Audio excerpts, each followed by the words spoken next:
So we will now open the meeting. We have a full complement of member councillors, and we welcome Councillor Tozer, who is a visitor, and Councillor Patterson, who's a visitor. I think that's all. Have we got anyone tuned in remotely? We don't have anyone dialed in. I don't know this one. Okay, so the City Solicitor's online, but no councillors attending remotely that we're aware of. Okay. Okay. That's attendance, leave of absence not required. Confirmation of minutes is a start item.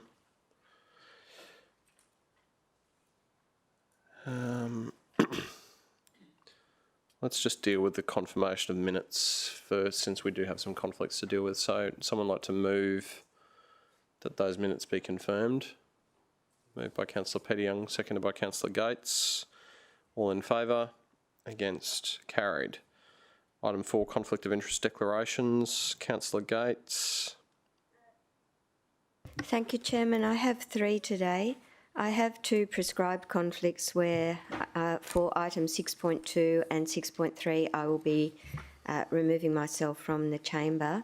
Item 6.2 relates to the former Pacific View estate, and whilst I had the approval of council to participate when UPS was named as the planning consultant, a later report showed that Arcadis was also a consultant. And even though they have no interest in the pedestrian movement strategy that we're considering today, there may be an impact from that strategy upon them. So I have taken the decision to remove myself from the room for that one. That's fine. So just checking in relation to, sorry, that's item 6.2? Yes. So that's on the screen? Yes. All right. And those details are correct? Correct. Okay. So Councillor Gates will leave the room for item 6.2, item 6.3. And 6.3, there is also a consultant to the project who made a donation to my fundraising activities, and that is Planet, and I will be removing myself from the room for that one as well. Okay, so at that point in time, we'll just deal with item 6.2 and then 6.3 consecutively, and we'll call you back after that. Thank you. Okay, so then you had another one on 6. What did we say? 6.6? 6.6 is a progress report on for a council initiative, Productive Gold Coast. And within the body of the report, there is mention that Place Design was a consultant to council on that project. So I wanted to declare a declarable conflict of interest due to the receipt of funds in 2011 and 2014 and the amount in 2016 that was refunded, and I wanted to seek permission to participate in making a decision about that matter. Okay, we'll get those details there. Correct. Yeah. Councillor Gates always makes a valuable contribution, and I would be more inclined to have her in the room. I'm trying to understand the difference between the declaration she's made on the previous one where she's going to leave the room and the differences on this one. So my personal view based on what's been disclosed is that you should remain in the room to contribute because you make a valuable contribution, but I'm just not sure about the difference. The difference is the 2 that I have mentioned initially are prescribed conflicts. There's no choice about remaining in the room. That exists for any amount over $2,000, and it's a gross amount, not a net amount. So, for example, it might have cost me $1,200 to have the event for which I accepted a $2,000 donation. So the reality is there was $800 in my pocket to support my election campaigns, but because the gross amount is listed on inside the date within the prescribed term. So we'll deal with this one first, but Councillor Tozer, you might want to leave on that footpath thing as well. I have a declaration which I've sent to Councillor Conflicts, but it's not on the list. So okay. That's right. We'll deal with it in a second anyway. Just so. All right. So Councillor Gates, in relation to item 6.6, those details are correct. Correct. All right. Would someone like to, Councillor Vorster? Sorry, Mr. Chairman. So 6.6, we're dealing with the Just the conflict? which is on the productive Gold Coast. Yep. Just before progressing that, because I may or may not be able to participate in the consideration of this procedural motion, I just again wanted to draw my colleagues' attention to page 428, which establishes that Bond University, together with Griffith and QUT, have been involved in the background work here. When this was last considered, I ventilated these issues. Councillors did not take the step then to, I don't want to say force a DCOI, but at least prompt the consideration of a DCOI. But I just wanted to bring that to everyone's attention in case they felt strongly otherwise. Also, I just wanted to flag on 427 on action objective 1.6. It says here, relevant key plans and work program, implement principal activity centres, Southport CBD, Broadbeach, Rabin and Coomera as the main business areas of the city. Like many of you, I'm sure, I've got family and an extended network with interests in the Southport CBD, Broadbeach, Rabin and Coomera, and what have you. To my mind, we're dealing with something that's very general and almost by definition deals with a significant number of people and properties within the local government area for which I believe there's an exemption from making any declaration whatsoever. And I certainly have no specific information about what officers may be contemplating on canvassing in that specific program of works. But if councillors had questions or a reasonable suspicion, very happy to deal with it. Thanks, Councillor Vorster. I think that last one, particularly in the context of the illustration that's on page 425, that shows the interplay between all of the relevant components. I mean, I can't see how that, unless the city solicitor wants to jump in with something contrary, I don't think we're in the territory of you needing to formalise that unless someone else has a different view. Through you, Mr Chair, I certainly don't have a view that Councillor Vorster has a declarable conflict of interest in the matter. Okay, thank you. All right, so Councillor Tozer. All right. Just dealing with Councillor Gates's declaration only, not the substantive matter.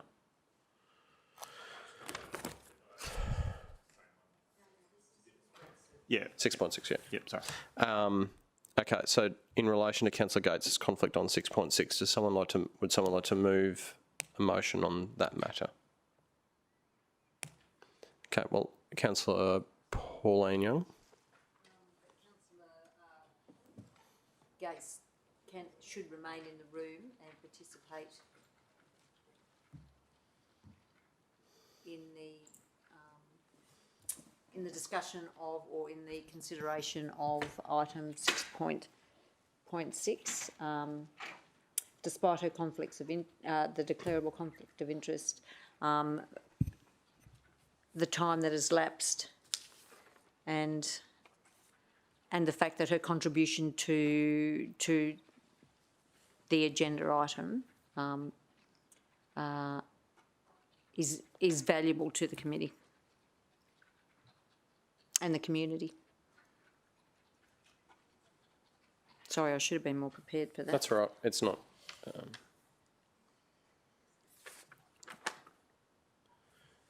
Sherry, I can't remember. Did we have some standard wording along the lines of that that bit where we say that the councillor remaining in the room is contribution is public interest outweighs the perceived conflict or something? There was Through you, Mr Chair, there's a few different ones, but there is one where the benefit of the councillor's participation in the decision making in relation to the matter outweighs any perceived bias arising from the conflict of interest. Okay, well, we'll try and pick if someone's got those handy. Okay, we'll use those words. Thanks, Councillor Young, just to try and be consistent. Consistent, yeah. Seconded by Councillor O'Neill. Anyone else want to speak for or against that matter? Otherwise, we'll take the vote. Councillor Gates won't participate in the vote. So all in favour? Councillor Hamill, Councillor Owen Jones, Councillor Peter Young, Councillor Vorster, Councillor Pauline Young, Councillor O'Neill, Councillor Caldwell. Against, Councillor Gates did not vote. Thank you, Chairman. Okay. Nothing in item 5. So, Councillor Peter Young. Dealing with conflicts, Chairman. In regard to item 6.8, which is the Oxenford investigation area, I'm not making a declarable conflict, but I'm just alerting councillors to the fact that my property is within the suburb of Oxenford. It's kilometres from the investigation area, and I don't think there's any relationship whatsoever. But if councillors want to dig into that, happy to respond. No, I think that's fine. Actually, I was going to ask you what your view was about 6.3, because obviously it's in Oxenford as well. Yes, I'll make a declaration that's been submitted to the officers Okay. early this week. All right, should we deal with that one next? Yep. So, Chairman, in November last year, I made a declaration to full council because at that stage the applicant had lodged the application, it was being dealt with, and I sought council's confirmation that I could participate in any discussions about it in the public realm. And at that point in time, a decision was made by council that I could participate in the decision relating to Newcrush Quarry development application despite the councillor's conflict of interest because of the corporate and local knowledge that I had gathered over a significant period of time, subject to the following conditions. First, that a fresh declaration will be required should Councillor Peter Young seek to participate in a delegated standing committee or council decision on the matter, and so therefore I'm making a declaration today. And the other matter was that Councillor Young's representations on behalf of the committee remain entirely factual and that any meetings have contemporaneous notes.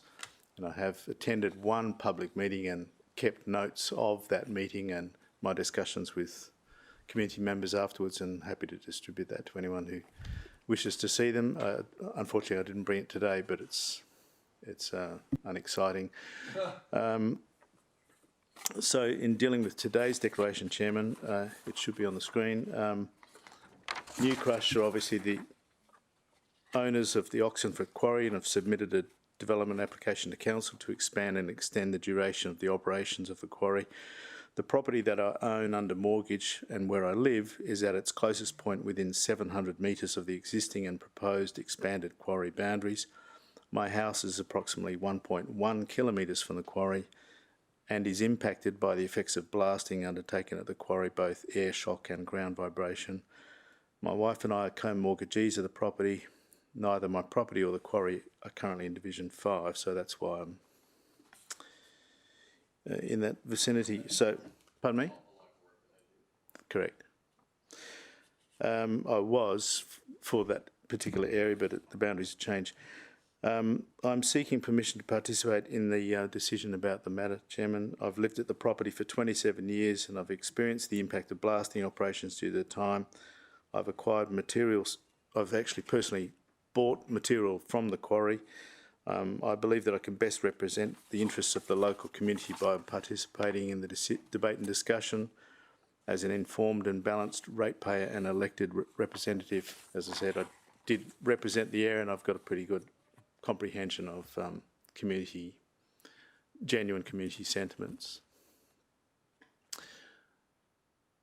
I will add that I have received letters of objection, you might say, from friends, including Mr. David Spain and Mrs. Sally Spain.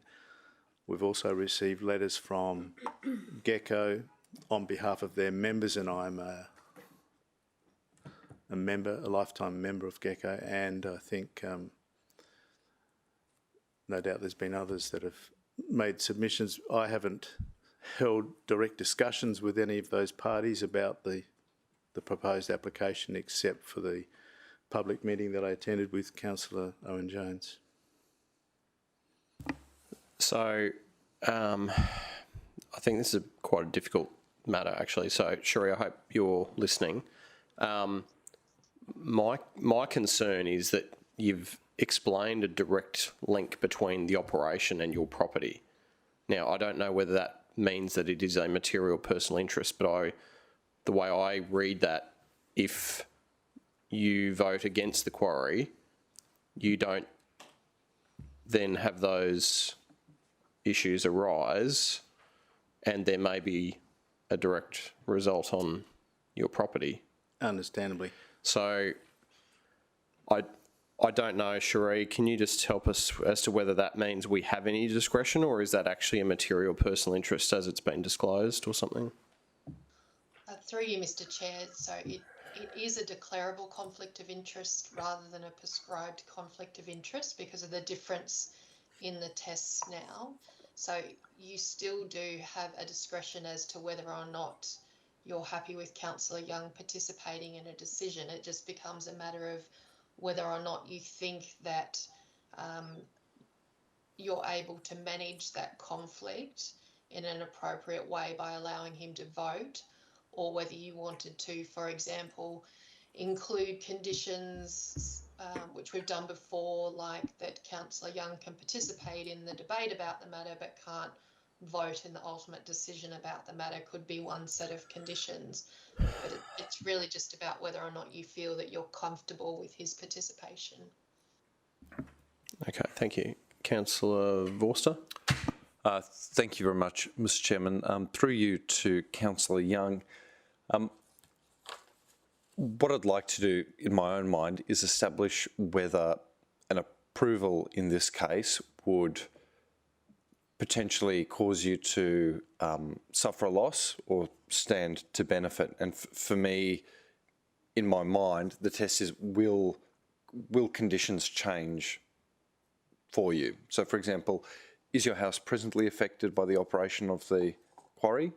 And if it were to continue, would there be any increase in those impacts, or would it be business as usual, as it were? Through your chair, my house not directly affected. As I've mentioned, I've felt the occasional blast if I've been home. Okay.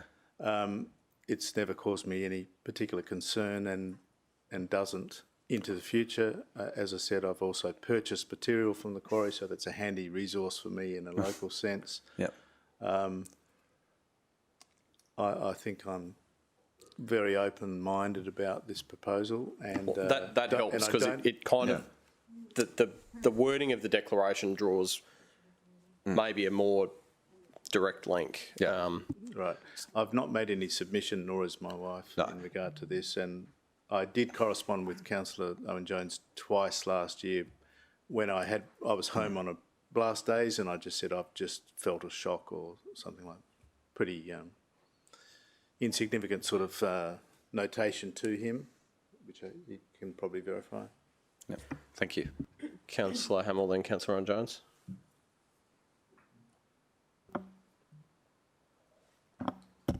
Mr. Chairman, through you to Councillor Young, I just, for a very easy and direct question, do you believe you've got an open and persuadable mind on this matter?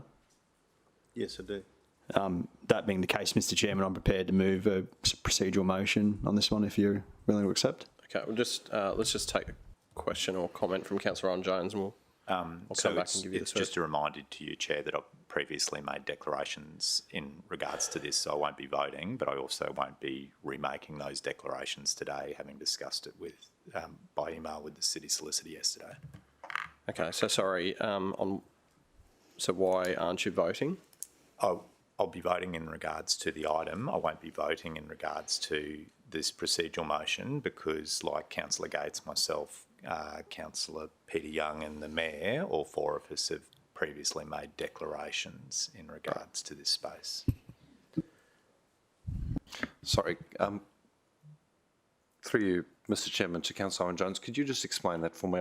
And merely because I want to understand whether I've got a gap in my knowledge on how to approach declarations. So I've made declarations in regards to Both sides? Both sides. Yeah, yes. I've made declarations in regards to Rotary. I've made declarations in regards to the Oxenford Coomera Youth Centre, and they're all intrinsically involved in 6.3, and the council has given me permission to carry on, and so I don't need to make the view was I don't need to make them again, but I won't be voting in regards to Peter's conflict because like the Councillor Gates won't be, and So even though we gave, because I thought we'd given you clearance to continue to participate, but you're saying that that still your conflict still precludes you from making a contribution on the conflict decision. that's my understanding. Okay, am I understanding that correctly, Sheree?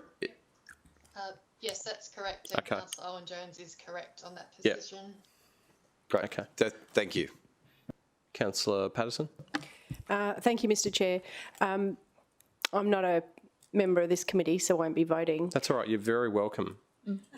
However, I just felt it was important to note that from what Councillor Young said, it does occur to me that he does stand to benefit from a decision on this quarry. My take would be if I asked any local real estate agent there that they would probably say he would stand to benefit. We can't do that right now. And also when Councillor Young started off with his conversation, he was talking about various blasts and impacts, and then at the end said that they're barely noticeable. So that conversation shifted during his time of making this declaration. So I just wanted to put on record that I'm not comfortable with that, because I do think that there is a particular benefit that he would get or not get from this decision. Councillor Tozer?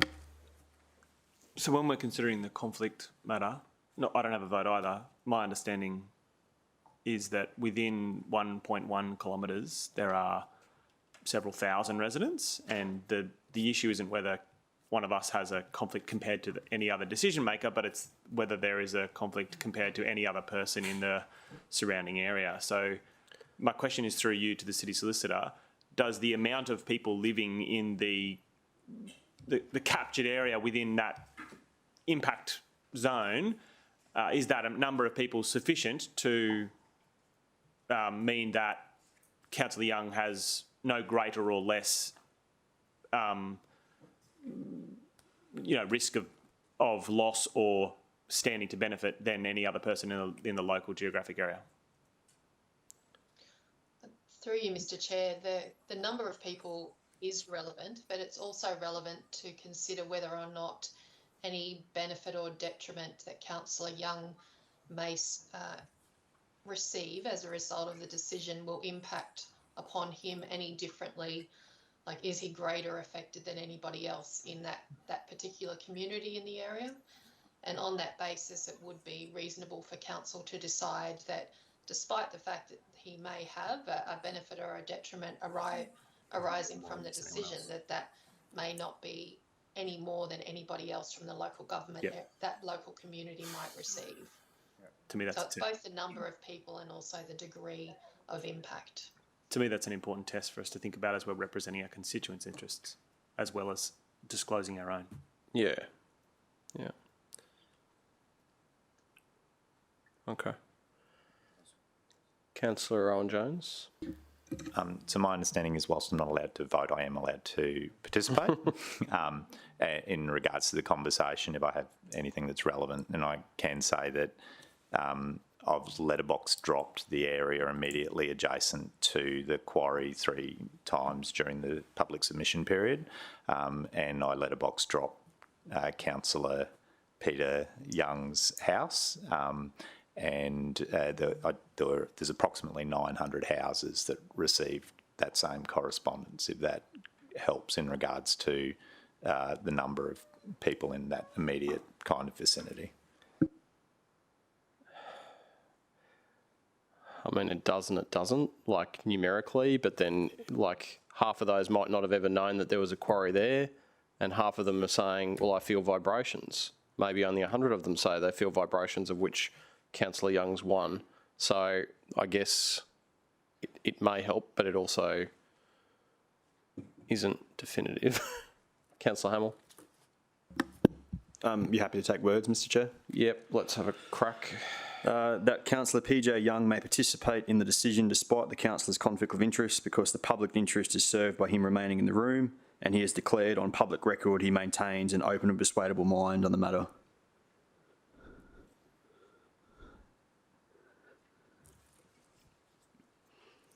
On public record, that he maintains an open and persuadable mind on the matter.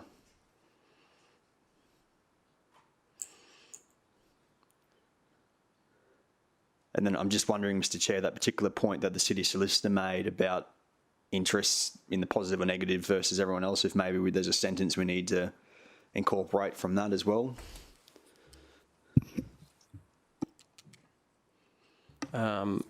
If you would like to. Cherie, do you? Yes, I can assist with that. You could include that any benefit or detriment that Councillor Young stands to receive is no greater than the benefit or detriment that the local community may also receive. Thank you, Cherie.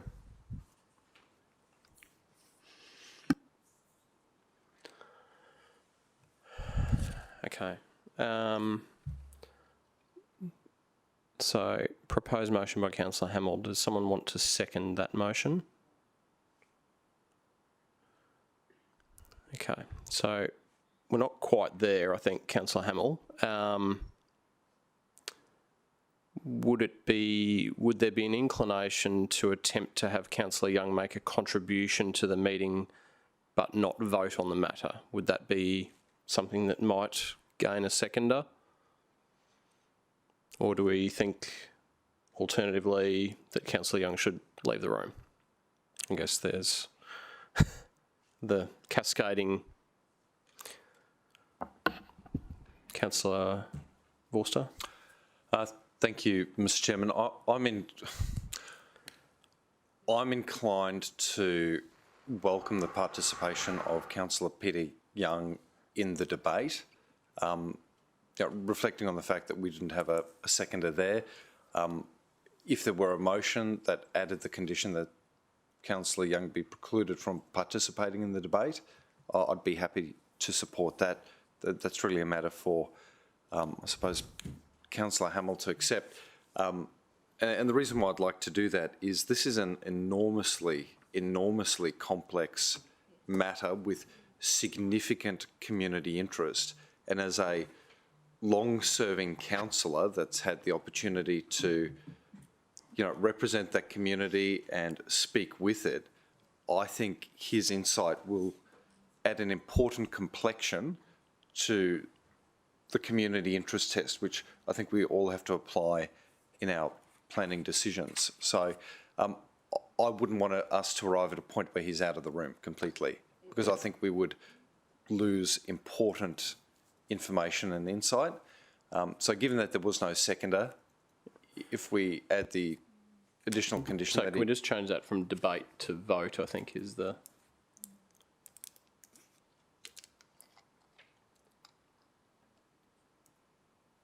So, Councillor Hamill, obviously the original version of your motion didn't get up. Were you interested in wanting to potentially move that as a next step, or if you're philosophically opposed, I'll offer that opportunity to someone else?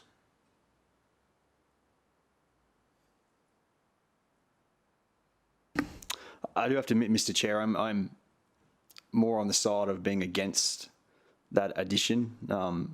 Removing someone's right, an elected official's right to vote on a matter isn't an insignificant step, and I don't personally feel that there's enough or anywhere near close enough of a conflict here to remove that, and that if Councillor Young had wanted that he could have done that. So I'm going to choose not to move that one with that in place. That's fine. Mr. Chairman, could I ask a question, perhaps to you or through you to the City Solicitor? Today, we have a subset of councillors represented, and I wonder if Councillor Peter Young, if committee resolves to support Councillor Peter Young's participation in the debate today, but preclude him from voting, when Councillor Young makes the same declaration at full council, is it open to a majority of the full council to permit his participation in the debate and his ultimate voting on the matter? In other words, I just want to know whether ultimately Councillor Young may be able to vote on the matter despite not being able to vote on the committee recommendation today. Sheree, are you able to answer that? Yes, through you, Mr. Chair. That's correct, Councillor Vorster. So at full council, a decision could be made to allow Councillor Young to vote even if he doesn't vote at committee today. And Mr. Chairman, through you to the City Solicitor, would the procedural motion dealing with that declaration at council need to explain why a different approach was taken? In other words, upon reflection between committee and full council, if a councillor were to change their mind and, support Councillor Young's right to vote on the matter, would the reason for that change need to be articulated in that future procedural motion, or would it be quite appropriate for the councillor simply to say that upon reflection and given the impartiality of Councillor Young's contribution at committee, any concern evaporated about there being a declarable conflict to manage, and therefore we were happy enough for him to participate fully? Through you, Mr. Chair, that would be fine to record something like that. All we would need to do is just to capture that there's been a change in position, and the change is now because council is satisfied that Councillor Young's conflict of interest has been appropriately managed. All right, so if you want to move Councillor Hamill's name out of that moving section, I'll get you one in a sec. So would someone like to move that resolution? All right, well, I'm happy to move it. I mean, look, I'm loath to try and have councillors excluded from the room. We're elected to make a contribution and to make decisions, but that's got to be balanced against what we have to consider as being what the public's perception might be about the conflicts that arise from time to time. And so we need to make sure that we're providing the most robust decision-making platform. I'm happy to second that. Seconded by Councillor Vorster. Councillor Pauline Young. Thanks, Chair. Could I just ask a question there of Councillor Peter Young? Councillor Young, with your declaration, you have spoken to quite a few community members, and I think you said to Gecko and a few others. Do you think the community interests, like the community perception, is that you can have an open and persuadable mind? I know you're saying in here, but when we're talking, as the Chair just said about how the community perceives it, do you think the community would perceive that you're coming in without having a bias either way? Chairman, I might just clarify, I've not spoken with Gecko or any of those groups. I received correspondence, I think we all did. Yeah. That's okay. I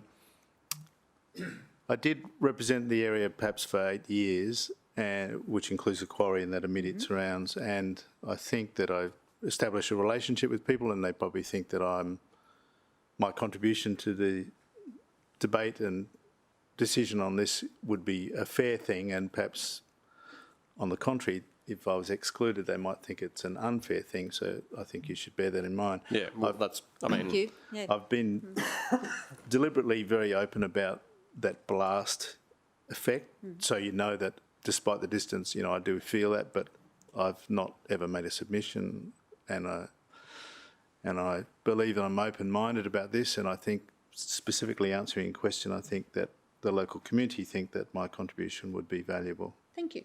Thank you. To answer my question. And what about the applicant? Because, I mean, I think my concern is we need to make sure that all of the community, which includes the applicant, and there, you know, is balanced. So would they, when the question relates to community, is it including the applicant or? Well, I'd like to think so. I recently visited the site with Councillor Belton Lumsden at the invitation of the quarry owners. I met with the manager, the owner and so forth, other site people, and spent a couple of hours there, and you know, it was open and robust discussion about various issues that have been raised in the public realm and the process of their application. And I think that they would have assessed over a long period of time, because as I said, I represented them and their interests back in the day as well, including participating in their public open days. And I think that they would think I've got a reasonably fair sort of approach to their operations and that's so good. forth. Thanks, Chairman. All right, so we've got a motion on the table. Yep, I'll, look, in circumstances where there wasn't a seconder for a motion that allowed Councillor Peter Young to participate in the matter and the vote, I think the next category down is that we have his contribution to the consideration of all of the live issues, but for the time being, he doesn't participate in the vote. As Councillor Vorster's pointed out, it may be the case that at full council, that condition is removed or a different course of action is taken entirely. But for today, I think that's probably the highest that we're going to get to through the sheer arithmetic of the room. And on that basis, as I said earlier, I have always tried to maintain the participation of councillors to the fullest extent possible, because in most circumstances, as was the case in the wording earlier, the contribution that's made as the local councillor and in our obligations under the Local Government Act is generally able to overcome any perceived conflict. I think in this matter, we've got something where there's a slightly different consideration in relation to the matter being considered and Councillor Young's position, and I think we just need to be cautious about that. So this is probably the best we're going to get to today, and so on that basis I've moved it. Please.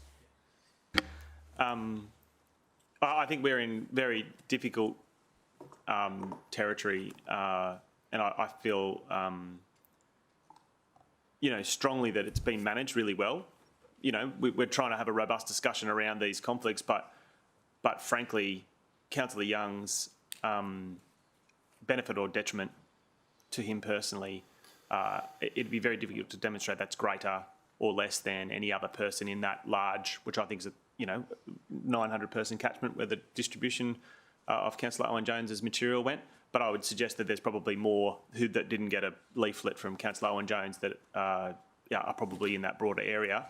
And I think Councillor Young's participation in voting, I don't think it's a right, I think it's a privilege, but I feel very uncomfortable that the people who live inside his division within that catchment or in that general area are not going to get their,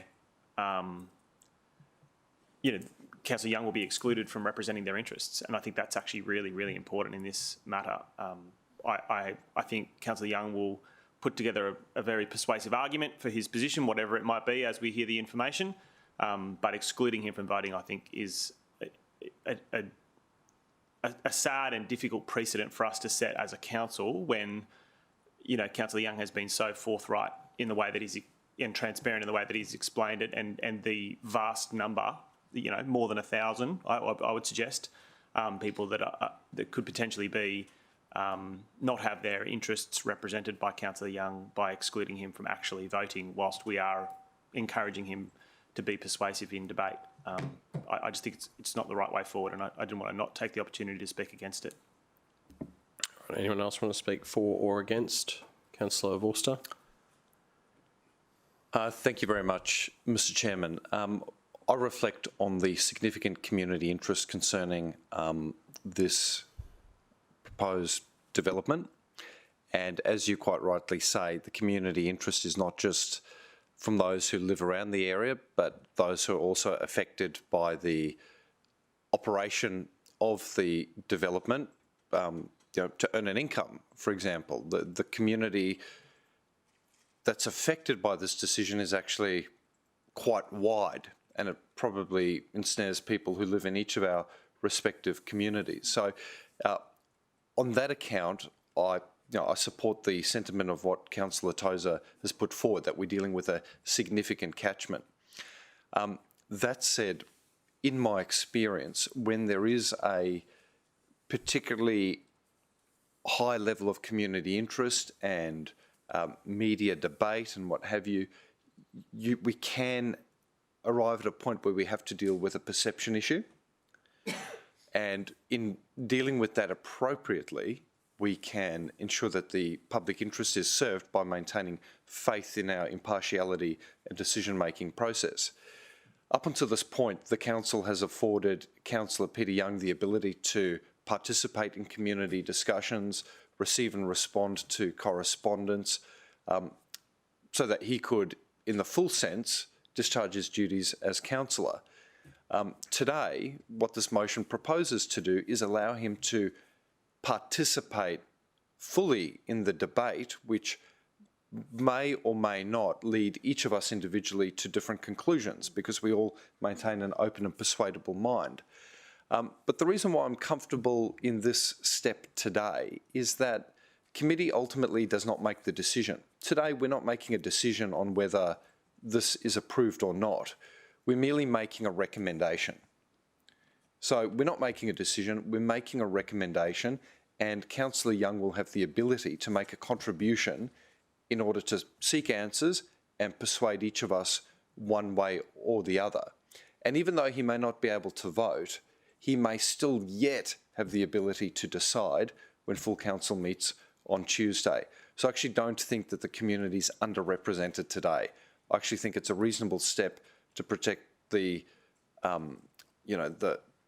the reputation of the process, protect Councillor Young's participation in the process, and perhaps then at full council, allow him to participate completely and fully. All right, thank you. Anyone else want to speak for or against? Otherwise, we'll take the vote. Councillor Gates, Councillor Owen-Jones and Councillor Peter Young will not participate. So all those in favour? Councillor Vorster, Councillor Pauline Young, Councillor O'Neill, Councillor Caldwell. Against? Councillor Hamill? Did not vote. Councillor Owen-Jones, Councillor Gates, Councillor Peter Young.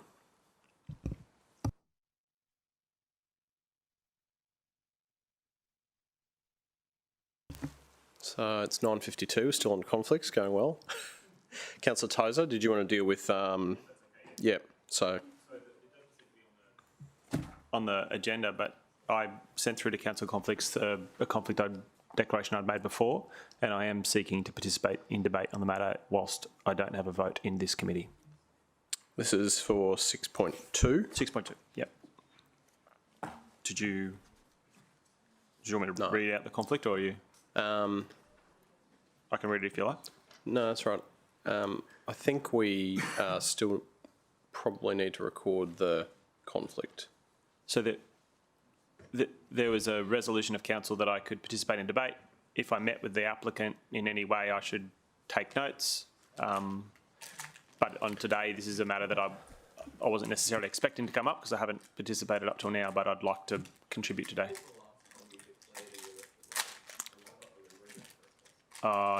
There is a history that I could probably... I might have done that for the sake of brevity, if it wasn't significantly material. When we made a decision about the application, I might have left the room.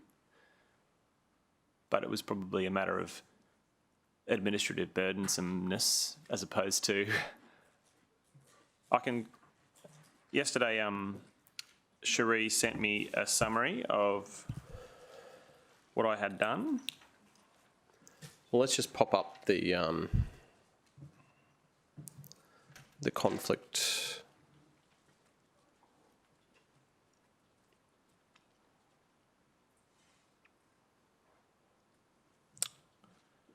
I stayed and did not vote on the 27th of October 2020 at meeting 794, and then at 691 I did the same. I stayed, and then I left on that meeting 798 and meeting 800.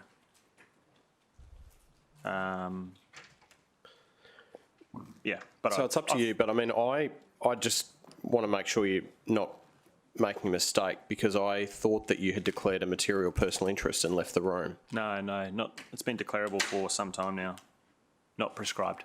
So the reason that you left the room on those two occasions still was a declarable conflict, and you decided to leave. I decided to leave because it was timely, and I thought the matter was, I didn't think I would add value.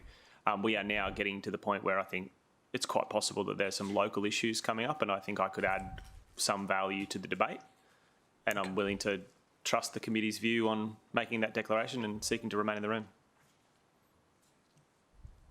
All right, so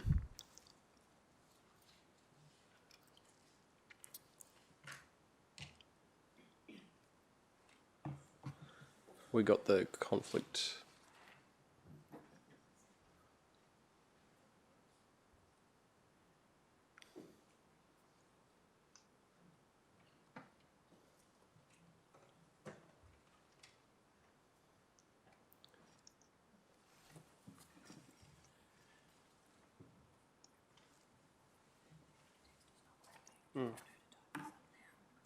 Maybe, Councillor Tozer, do you want to just read into the record what that conflict is, if you've got the details? Yeah, I can do it.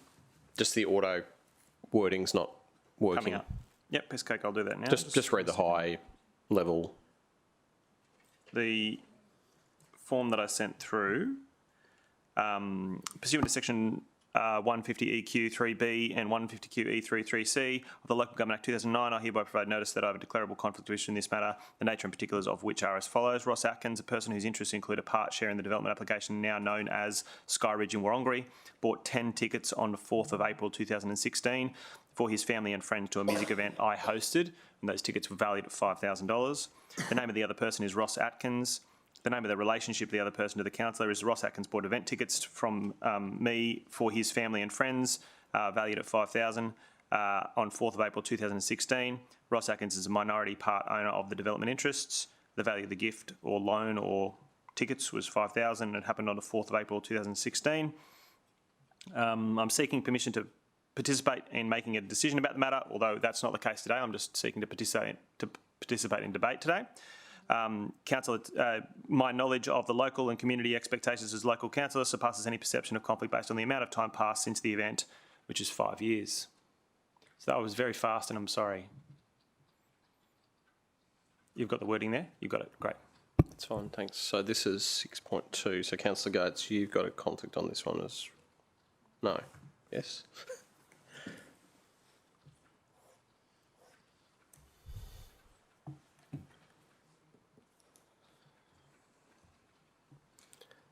Okay, would someone like to move something in relation to that one?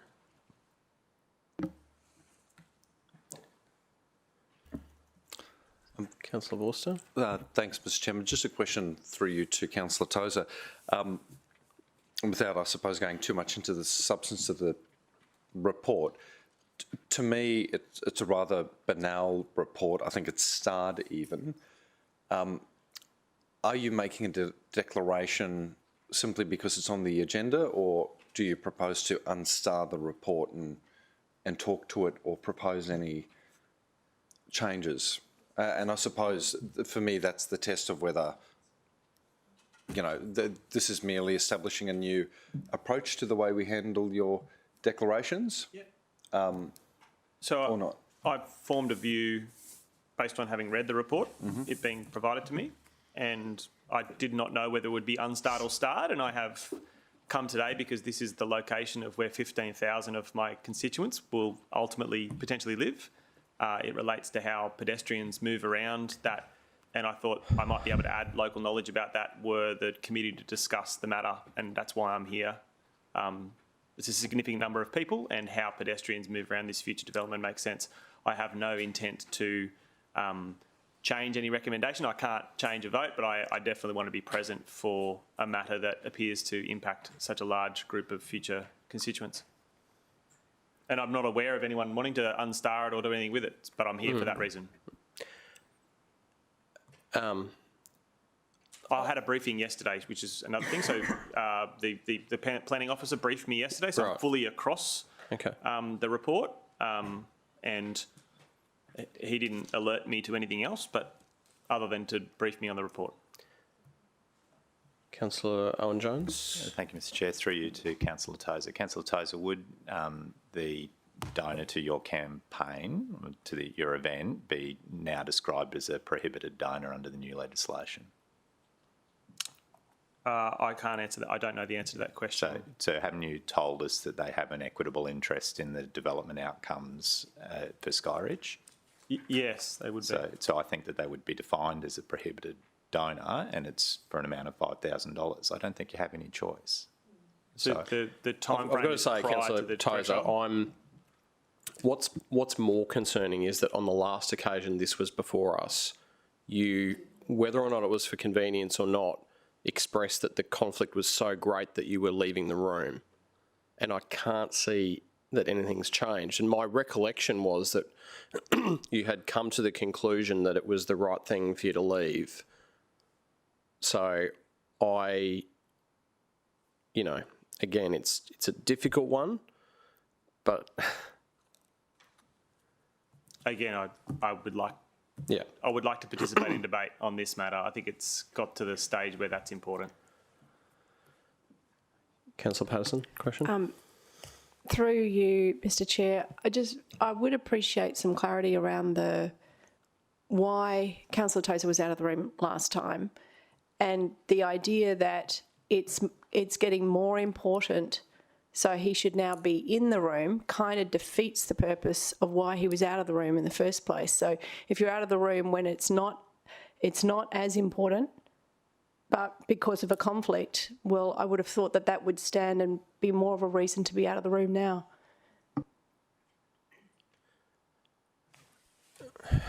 Councillor Tozer, I don't really want to have to do this, but I'm going to move that you leave the room when the matter's considered, because I'm not satisfied that the conflict can be outweighed on this occasion. And in fact, I have concern that we may accidentally stray into an area where we don't really even have discretion. So I just think the safest option for today is that you leave the room. Okay, so can I ask a question through you to the City Solicitor? Yep. Is the information that's been provided to the meeting today, does it meet the criteria of a prescribed interest such that I would be compelled to leave the room? Through you, Mr Chair, it's certainly not a prescribed conflict of interest, technically. The issue that Council has struggled with previously with this matter is that the date of the receipt of those donations was one day outside the relevant term, and I recall that was something that councillors had some concern with. So technically, it's not a prescribed conflict of interest. It is a declarable conflict of interest, but because of that, the date that it was received being one day before the relevant term commences. Yes. Retrospectively, the one date before. So the new legislation came in after that was received, just so there's clarity for those people watching at home. I'm reading that correctly, right? The date refers to the relevant term, which applies for defining what's a prescribed conflict of interest and what's a declarable conflict of interest. Thank you. Yeah. For donations, the relevant term commences on the 7th of April 2016, and your donations were received on the 6th of April 2016. So it's outside the relevant term, making it a declarable conflict of interest, not prescribed. Thank you. Okay. Okay, so we've got letter B.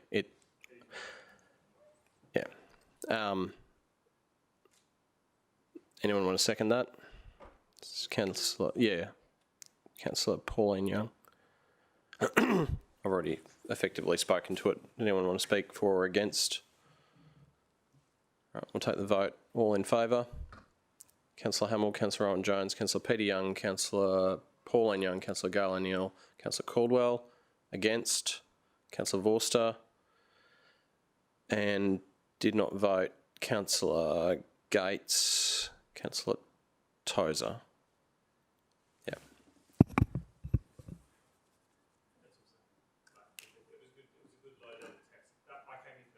Just in case it did get raised, so I'll politely leave the meeting now.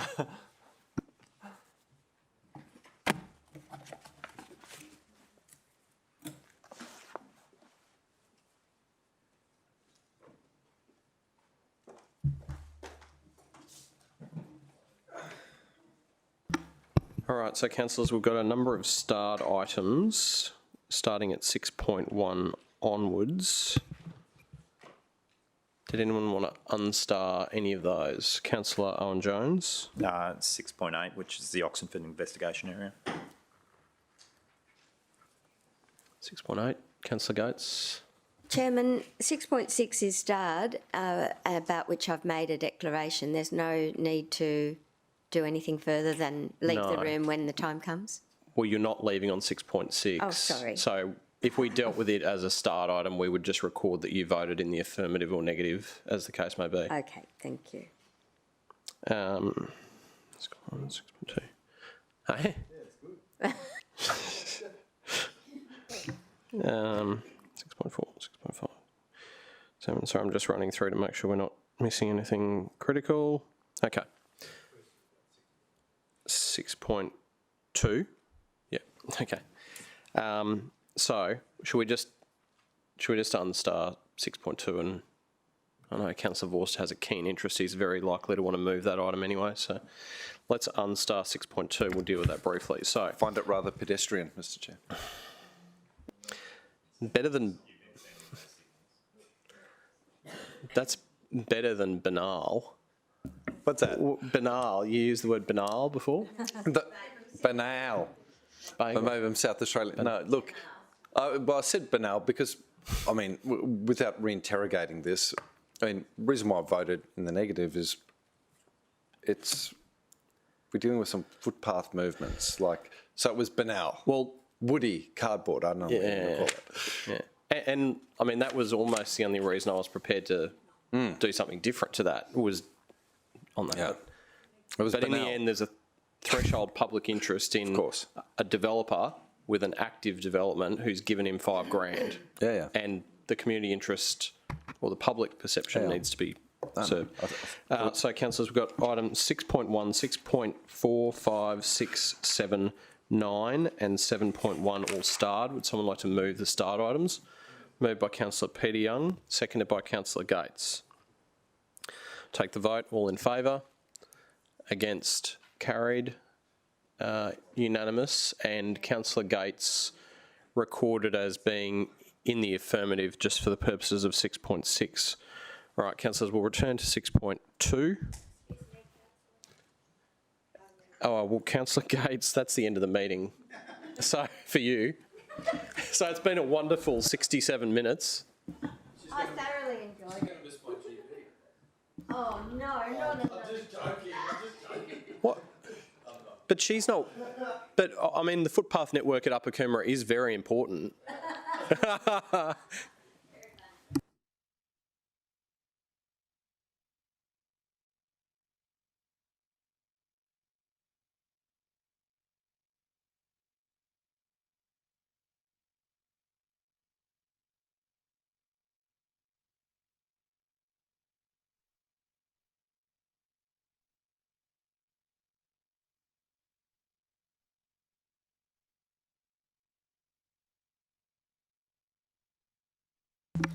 All right, councillors, we'll go to 6.2. So, Councillor Peter Young.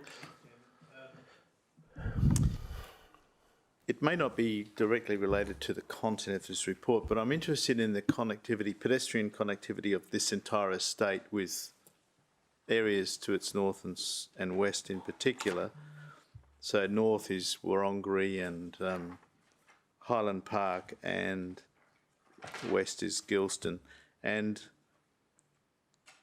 I just think that ultimately be ideal to have capacity for pedestrians and cyclists, for example, to be able to move through this estate from those adjacent geographic areas, and wonder what provisions there are, if that's appropriate.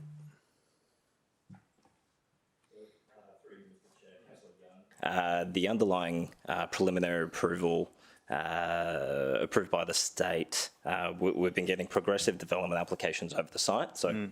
So far, we've only got stages 1 through to 6 approved, with pending applications over 7, 8, and 9. In terms of key public road connections, there is going to be 2 on the northern boundary, as already approved as part of stages 1. And I don't believe there are any public road connections to the south, onto San Fernando Drive or Panorama Drive, I think it is. In terms of the main public road connections, there will be 2 main public road connections through the Hinckley Drive frontage. One on the northern end has already been endorsed as part of stages 1 to 3, and is currently in construction, with a southern Hinckley Drive access to come online at a later date as part of a future application. Can I respond? Thanks, Chairman. Yes, I'm aware of those road connections, and I'm not interested in road connections specifically. It's that pedestrian and cycle movement that would interface with the other Absolutely. areas, which I think would be ultimately valuable. Yes, so through you, Mr. Chair, I guess the exercise that's been undertaken by the applicant for this pedestrian strategy movement document, look, there's only so much that we can have a look at in terms of the detailed design components towards the western end of the site. This pedestrian strategy document's more so intended to be a guiding document which reinforces both pedestrian and vehicle connectivity throughout the site to the extent that's known as part of stages 1 through to 6, in anticipation of key conflict points and necessary road treatments. By virtue of pedestrian refuges or signalisation, whatever they may be. I guess if I can direct you to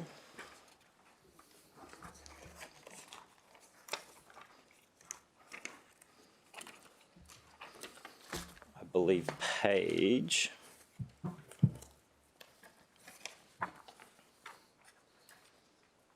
88 of the agenda there. Hopefully you've got a coloured version there.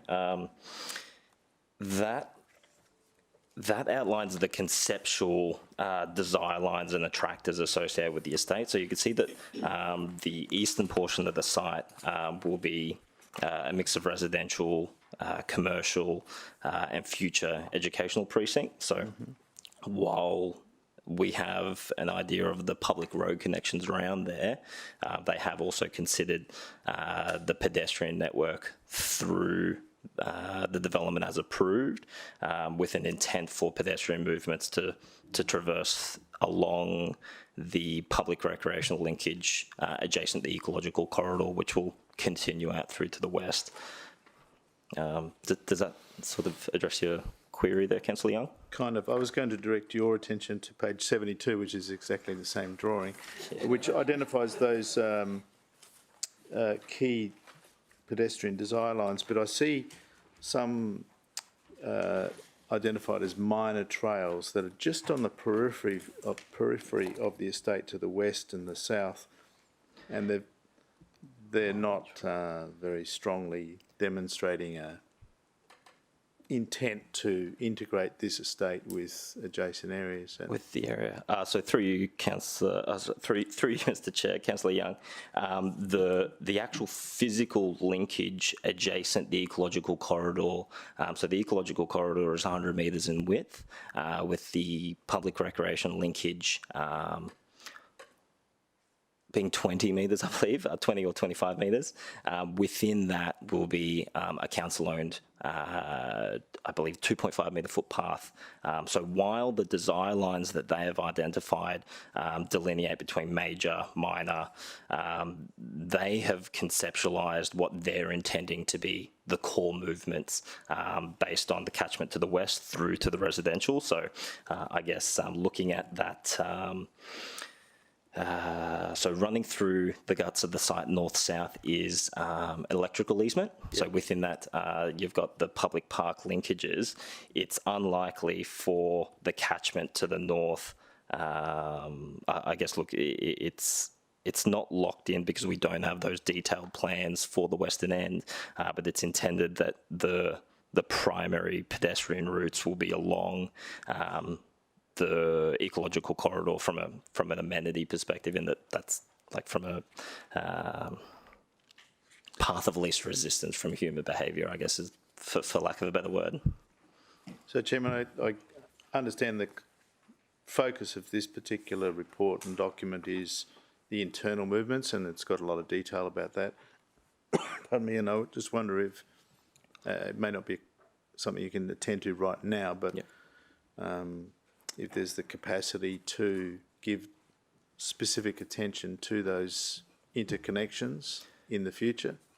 So through you, Mr. Chair, I guess, Councillor Young, without cutting you off, sorry, a lot of the residential development to the north and south of this entirety of the Skyridge estate does actually turn its back onto it. So it is lined with the back of house of all the residential properties, where there are opportunities for connections, either by virtue of a continuation of a public park linkage, either through the power lines or through what might potentially occur on the western boundary of the ridge there.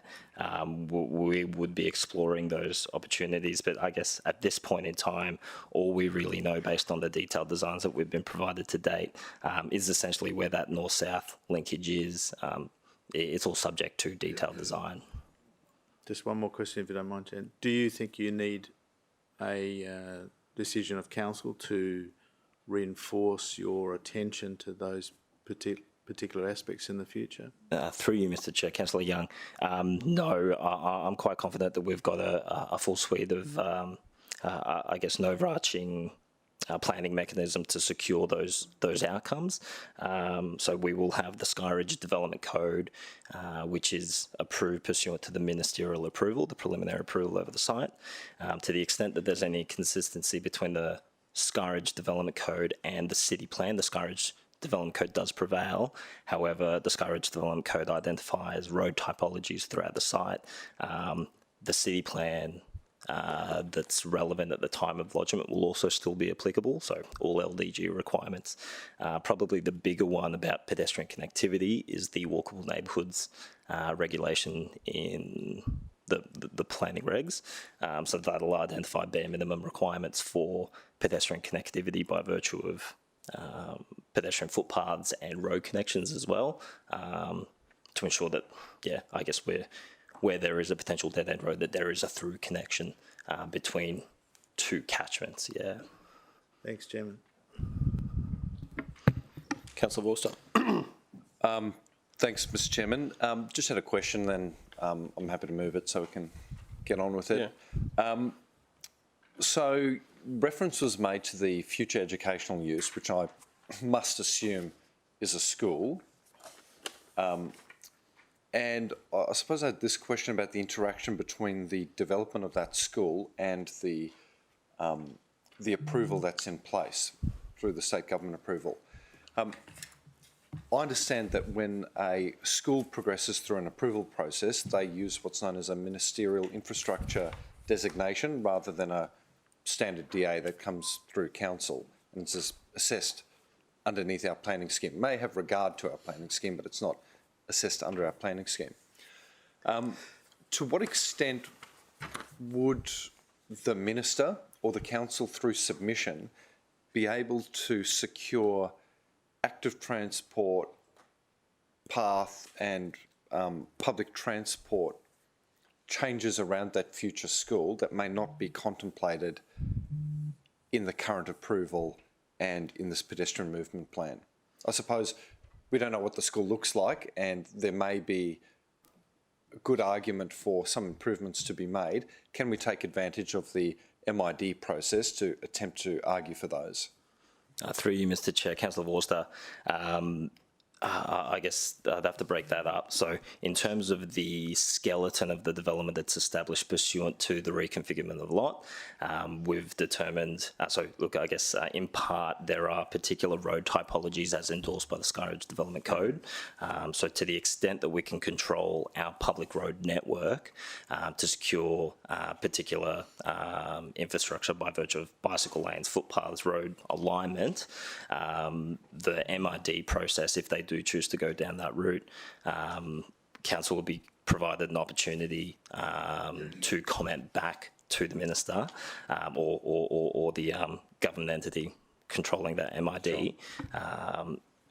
And we would obviously champion the outcome that we consider acceptable pursuant to our benchmarks.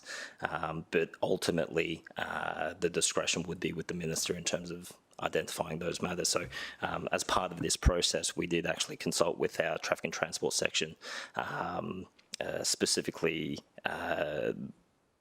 transport and traffic branch, and within their team are branches or sections that look at those travel behaviours and demands to try and assist schools, more so existing schools, that, So, Mr. Chairman, I just reflect on the fact that we, in having supported this as a council, the general business item, to work with the applicant to get this body of work done, this is our best effort to secure good pedestrian and active transport outcomes into the future. But my experience says that a school can just throw everything into chaos after the fact. So I would just like some confidence from city officers that when an application or the beginnings of an application for a school might be on city officers' radar, that we're trying to use that MID process through the minister to try and secure any additional pedestrian improvements that may be required to support a good pedestrian and active transport experience. Things that we can't foresee today, but may make sense at the time that a school is constructed, rather than 3 years later when the city budget's being put together and we need to contribute $500,000 into new crossings and wider footpaths. So. It's on Welper Road. Yeah. I have to visit that road at some point. Okay, any other questions? Councillor Vorster moved, seconded by Councillor Peter Young. Do you want to speak to it? Thank you very much, Mr. Chairman. I just want to flag that even though Councillor Tozer is not here in the room, the pedestrian issues have been seriously considered and interrogated by the council in the interests of the future residents of the area, but also those who might visit. So even though Councillor Tozer is not here, I think the community can take some comfort in the fact that we interrogated it, we had a general business item, we now have a report, and we've had several questions. So issues concerning this estate have been properly contemplated by the council, so they should have comfort in that. Thanks. Right. Okay, we'll take the vote. All in favour? Against? Carried. Councillor, I thought we might just take a 5-minute break and we can refresh, and then we'll return for item 6.3.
recommence, and we're moving to item 6.3. Should we get a presentation?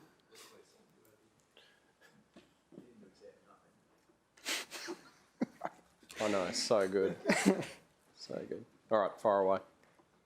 Through you, Mr. Chair. Item 3 is an impact assessable development application lodged in 2019.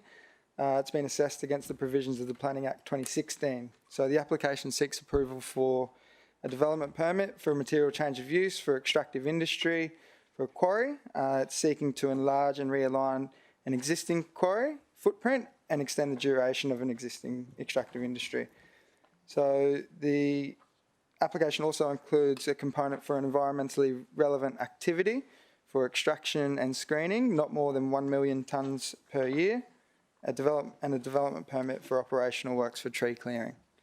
The application has been recommended for approval for stages 1 to 5 and refusal for stages 6 to 9. So the slide on screen demonstrates the subject site, which comprises 8 allotments and a total site area of 151 hectares. The site is demonstrated by the yellow line. The proposed extractive industry use is confined to the extractive industry zone, and the overall footprint of the use, or the proposed quarry footprint, is outlined in pink. So the areas surrounding the proposed quarry are located within the extractive industry indicative buffer area, the open space zone and the emerging community zone. So this slide provides an aerial view of the subject site as it currently exists. As shown on screen, the subject site is improved by an existing hard rock quarry referred to as the Oxenford Quarry. The operational areas shown on screen comprise the main quarry pit, the plant and processing area, stockpile areas, a workshop and a concrete batching plant. The existing quarry is bordered by vegetation on all sides and has been in operation since the 1980s. So in 1992, the Planning and Environment Court issued a rezoning approval to enlarge the extractive industry zone. The conditions of the rezoning approval and the subsequent rezoning agreement gave rise to the amendment to the zoning of the subject land, and the quarry operation is benefited by existing use rights because of this rezoning. The use rights for the quarry are due to cease on 15 February 2022. This slide demonstrates the site in the local context. As you can see, directly north of the site is a landfill and waste recycling facility operated by JJ Richards. Further north, the residential areas which comprise low density and rural residential areas. South of the site is characterised by low density residential developments, generally located along Gaven Arterial Road. East of the site is characterised by low density residential areas. The Oxenford State School is approximately 370 metres to the northeast of the proposed quarry boundary. Directly west is the state-controlled road corridors of Oxenford Tamborine Road and Maudslin Road. Following this is the Coomera River, Charles Crossing Park and beyond low-density residential areas, including residential estates such as Riverstone Crossing and Highland Reserve. So this slide demonstrates the components of the application which have been assessed. The development permit components for a material change of use and operational works for veg clearing have been assessed by council officers. The environmentally relevant activities for extraction and screening activities are assessed by the Department of Environment and Science as part of the concurrence referral for the application. DES have issued an environmental authority for the development following their assessment of the proposal against the Environmental Protection Act.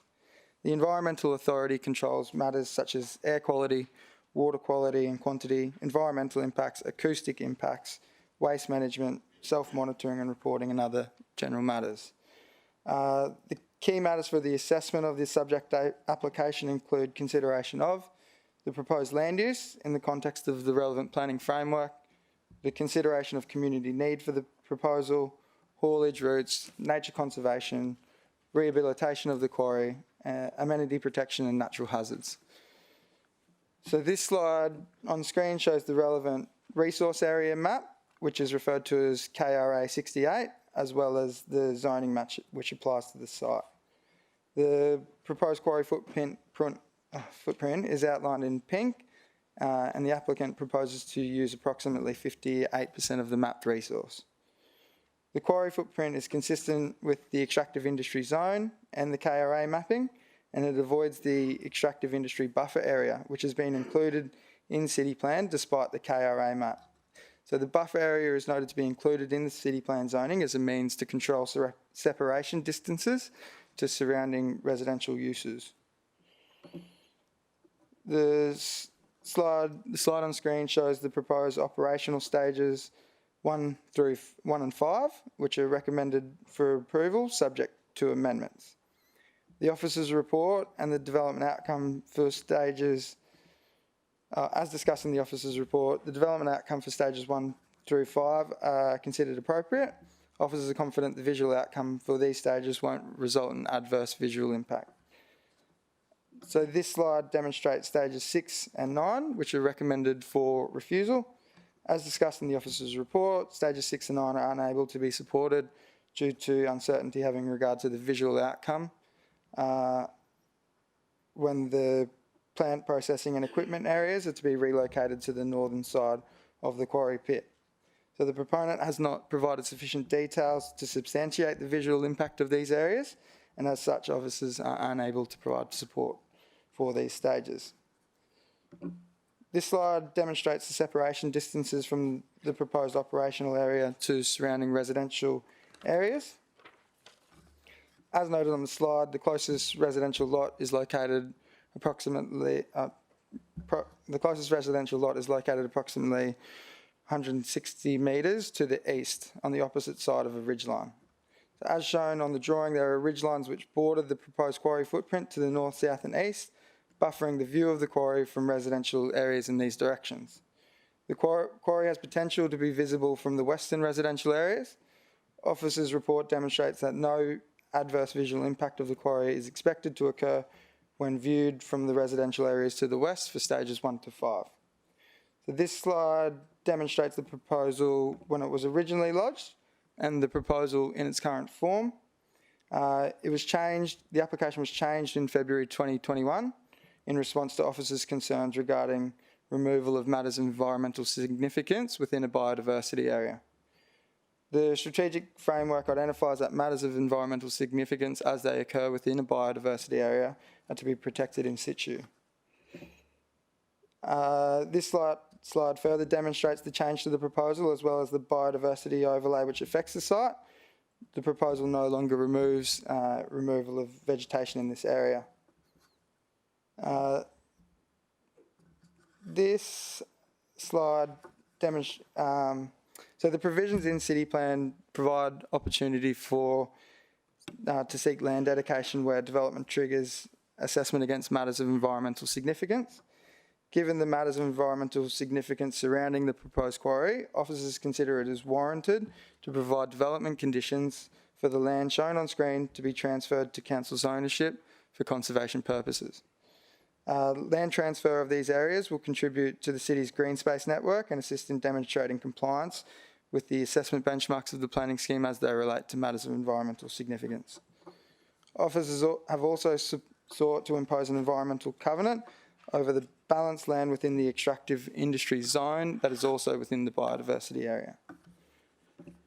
So this slide on screen demonstrates the haulage route overlay and the proposed haulage route intended to be used to access the Pacific motorway. The haulage route is currently in use by the existing quarry and is noted to be a state-controlled road. The state's assessment of the haulage route has confirmed the continuation of the quarry will not compromise the safety or efficiency of the state transport network. Officers have recommended a condition in which any heavy vehicles undertaking haulage activities to and from the site must use the route shown on screen to access the Pacific motorway. Being an impact accessible development application, the proposal was subject to a period of public notification. In response to notification, 483 properly made and 861 not properly made submissions were received. So 93 properly made and 16 not properly made submissions were received in support, 390 properly made and 845 not properly made submissions were received in objection. The map on screen shows the properly made submitter locations in proximity to the site, and the table on the left-hand side also shows the overall locations of properly made submitters. Sorry, Liam, just going back to that previous slide. So of those ones that are mapped with a blue dot, they are only properly made that you've mapped? Correct. Yep. So this slide shows the matters raised by submitters. The key themes of the submissions related to many matters such as amenity and health, roads and traffic, the economy and ecological impacts. The key matters raised by submitters have been considered through the officer's assessment of the application, and whilst the significant public opinion and concern with the development application have been noted, assessment of the application has been undertaken against the provisions of the Planning Act 2016.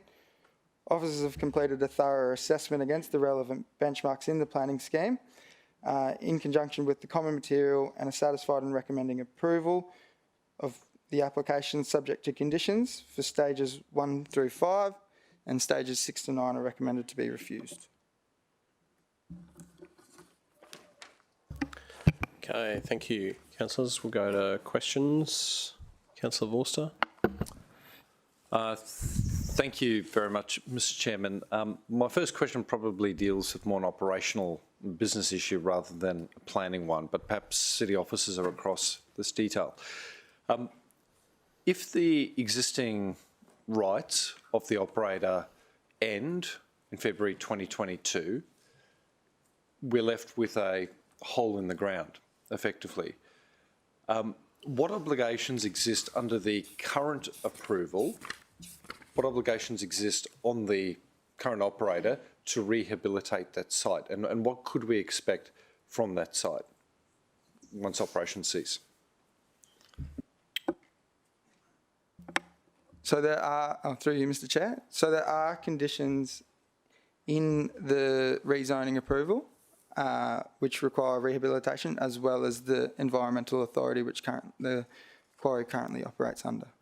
Okay, so I appreciate that, but could you paint me a picture of what that rehabilitation may look like? And does the operator have capacity to carry out that rehabilitation? And just to provide some context, I suppose I'm mindful of some mining projects, larger scale mining projects in central and northern Queensland, where the rehabilitation requirements put on operators are so significant and so costly that it actually, I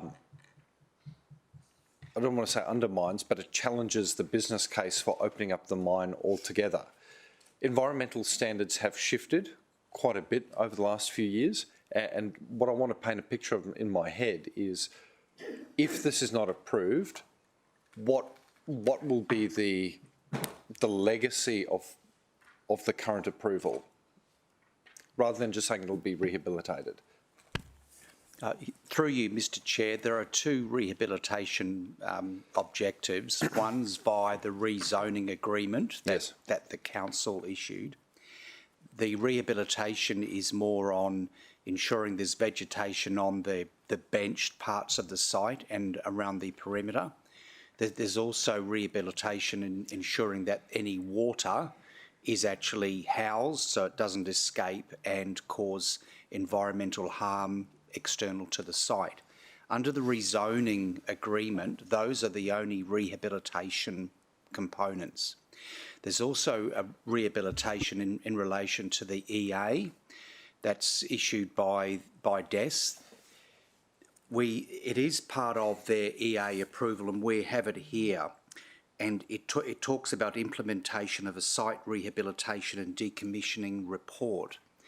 Officers are not privy to the contents of those reports, so we're sort of boxing at shadows in relation to the DES requirements, but certainly in terms of the council obligations, that is purely vegetation and ensuring there's no environmental harm from water escaping from the site. So, Mr Chairman, if I could just probe Roger on that a little bit more. So I'm assuming then that those discussions have been had between DES and the applicant, and they must have landed on an agreement in order for DES to... Through you, Mr Chair, obviously if an EA has been approved, that it is an approval by DES in relation to the operation of the quarry. So we can only, like I said, boxing at shadows, but we can assume that there has, a condition must be achievable. So I'm looking at page 177, and sorry, this is first time I've really considered a quarry application, so my questions, at least to begin with, are going to be quite naive. But on page 177, it reads here, consideration of environmental impacts relates primarily to the development's impacts on vegetation and habitat removal to facilitate the increased quarry footprint. It goes on to say, to address these impacts, the following reports were prepared in support of the application. And the third item there is Rehabilitation Management Plan, reference 0456001. So is that a report that has been provided to us outlining what the rehabilitation plan is for the new proposed approval? Or is that the document that's sitting with DES that we're not across? Through you, Mr Chair, that the plan that's referenced there, the rehabilitation management plan, that's the, excuse me, that's the rehabilitation management plan that would be implemented upon the approval of this subject development. Yeah, right, okay. So is that sitting with us? Do we have a copy of that? Or is that sitting with DES? We've been provided a copy of it, and I think we may have a slide we could identify the extent to which there'd be a rehabilitation around the benches upon the ultimate cessation as they sought, being stage 9. So what you'll see on the screen there before you would be a water body with an associated rehabilitation of the benching as required from a visual amenity perspective. But that's stage 9? Correct. But the recommendation isn't envisaging an approval to stage 9, it's to stage 5, is that correct? Through you, Mr Chair, that's correct. So what does cessation look like at the end of stage 5? Through you, Mr Chair, officers have recommended an amended plans condition which requires the resubmission of a rehabilitation plan pursuant to what happens after stage 5. Okay, so, I mean, you could probably assume it's going to be similar to that, but with a smaller blue blob, because the portion that's to the south of the site isn't recommended to be part of the pit. Through you, Mr Chair, that's correct. You'll see that the southern extent there does identify a water body, which is the current location of the processing plant, which ideally would be sought to be into the northern portion. So the northern portion would be rehabilitated without any infrastructure in place, and I guess the southern portion would remain in its current unextracted state with some sort of revegetation in the location of the industrial processing area as it currently is identified. Just two very short follow-up questions, Mr Chairman. So thanks for your indulgence. What information would be in that DES report that would not be included in the sections of our report that deal with rehabilitation and environmental considerations? I'm just trying to understand the information asymmetry between the state government's assessors and our own.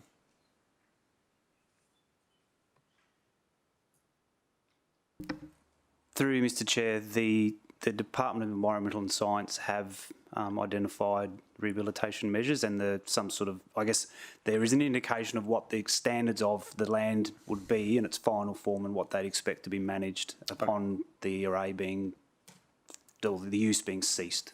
So they have more information on what the actual outcomes will be than we have, which notionally is a diagram showing an extent of vegetation and vegetation management plan, right? Would that be fair?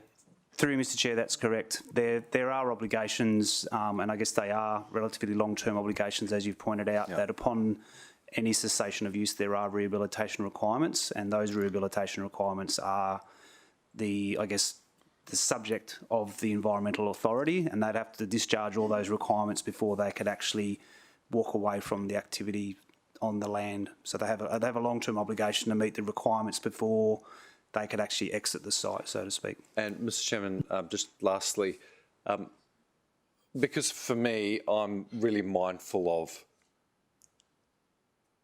how this development will sit across its entire life, right? Because uniquely it is something that deals with a finite, life. Let's just say they had an approval for stages 1 through 9. They delivered a water body and carried out some rehabilitation of land. I wouldn't imagine that that's the sort of asset somebody would want to hold on to. Would we expect them to attempt to dispose of that or dedicate it to council after the fact? And if so, is there an environmental dividend to be had holding that area in the proposed form in the same way that they propose dedicating other adjacent land to us?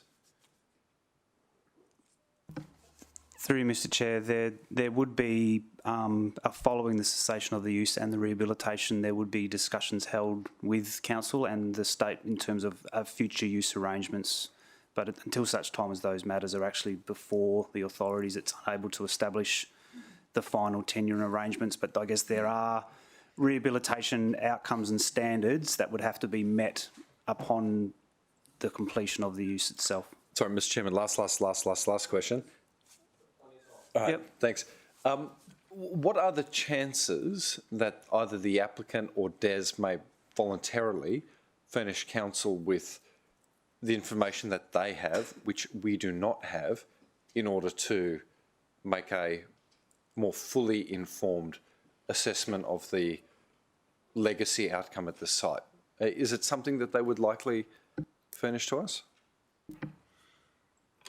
Through you, Mr. Chair, I guess it's at this point in time, the rehabilitation is, I guess, ultimately is a rehabilitation of the associated benches and the water body.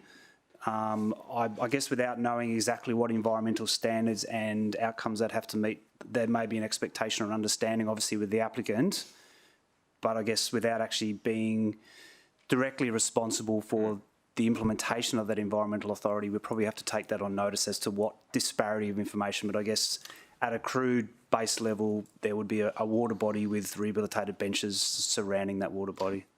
And Mr. Chairman, are you happy for that to be taken on notice and potentially provided to councillors between now and full council? Yeah, of course. Yeah, thank you.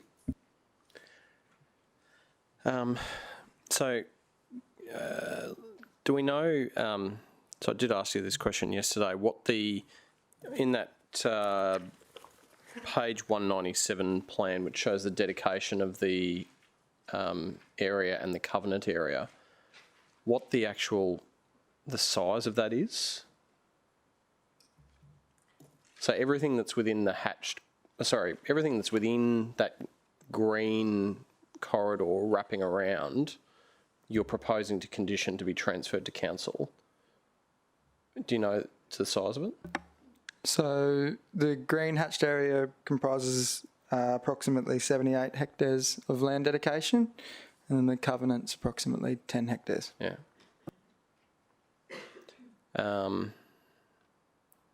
Okay, that's good. Now, the other thing, I know there's been some community commentary around the dewatering management plan, and I did have it flagged somewhere in my report, but I can't find it just off the top of my head as to what page it's on where you address that particular issue. But can you just, for the purposes of helping anyone listening in, what the perhaps mistaken approach is to the dewatering component of the community interest?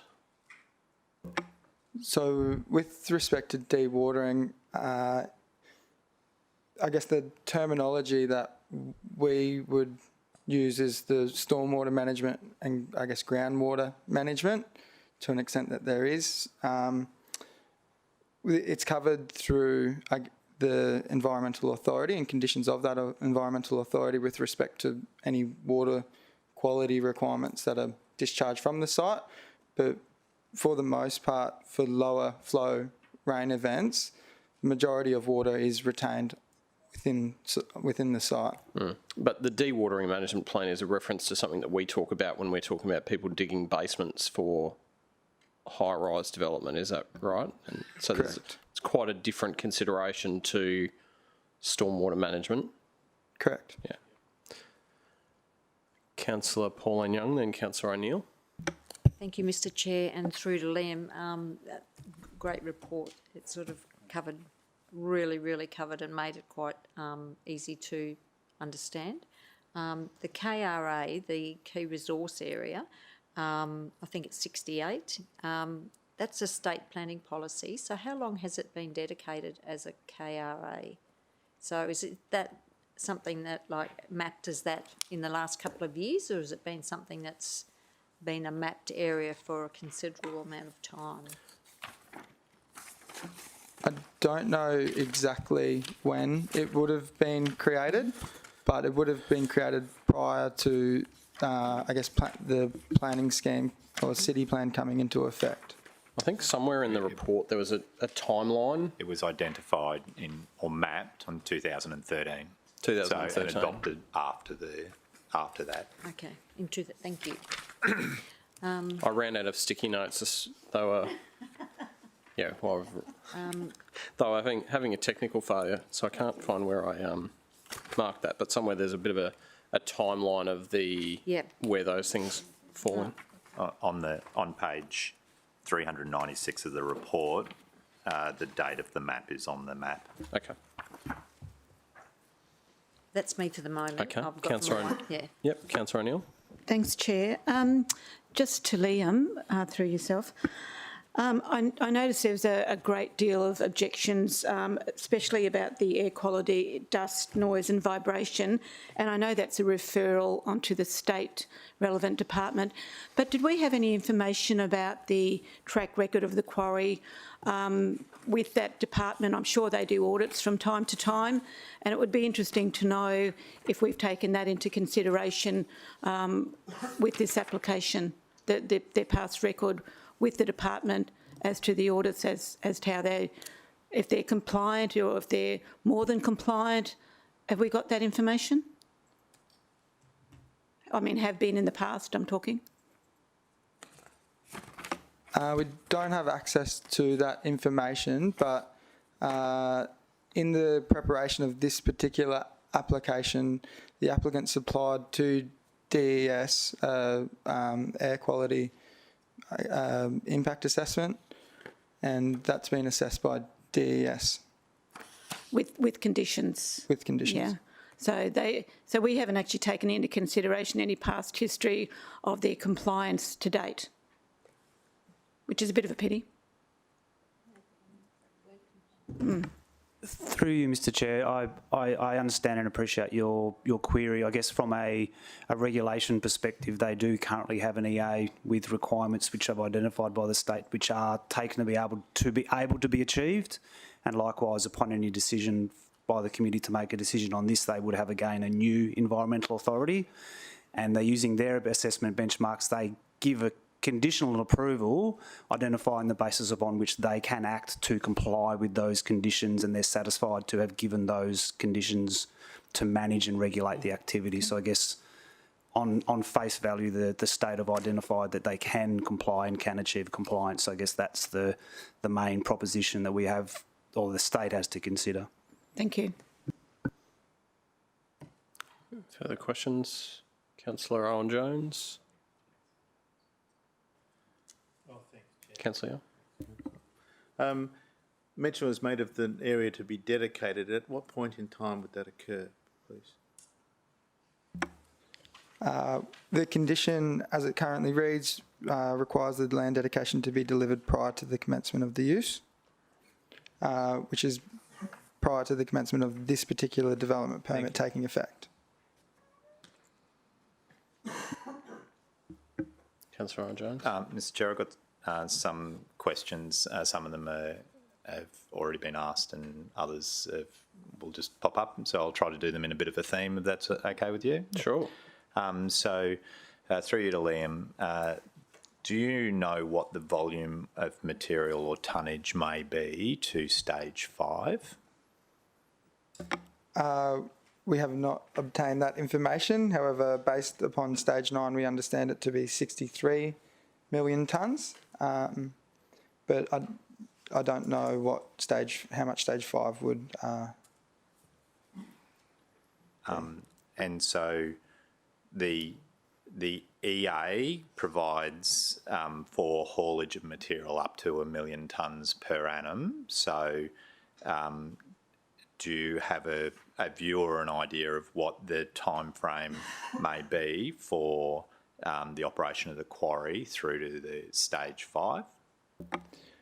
We've been unable to ascertain that primarily because resources of this nature and the extraction rates are dependent on several factors, and one of them being market demand. Yeah. Through you, Mr. Chair, to Liam, there's a disputed area which you have put through as a proposed covenant area. I'd be interested in knowing why officers went down the path of a covenant as opposed to additional dedication of an area that clearly was part of the original submission and was subsequently amended, is important in the context of the ridge lines and visual amenity, but is proposed to be a covenant area as opposed to a dedicated area. Through you, Mr. Chair. Thanks for the question. So the covenant area, the underlying zoning of that area is extractive industry. And basically through the assessment of the application, we considered it warranted to require land transfer of the areas outside of the extractive industry zone, being the extractive industry buffer area, the open space area and the emerging community zone. But we didn't consider it warranted to require transfer of that covenant area, but we did consider it to put a statutory, I guess, protection over that area for the foreseeable future. Thank you. Through you, and again, in the context of buffer and environmental area, on that map there to the western side of the existing process plant, there is an area that is zoned extractive, but was previously identified in the 1992 judgment as being required to be buffer. I'm interested in knowing why the officers thought that shouldn't continue to be buffer. So where the pink line is on the west through to the dotted line, which is the boundary of the existing processing area.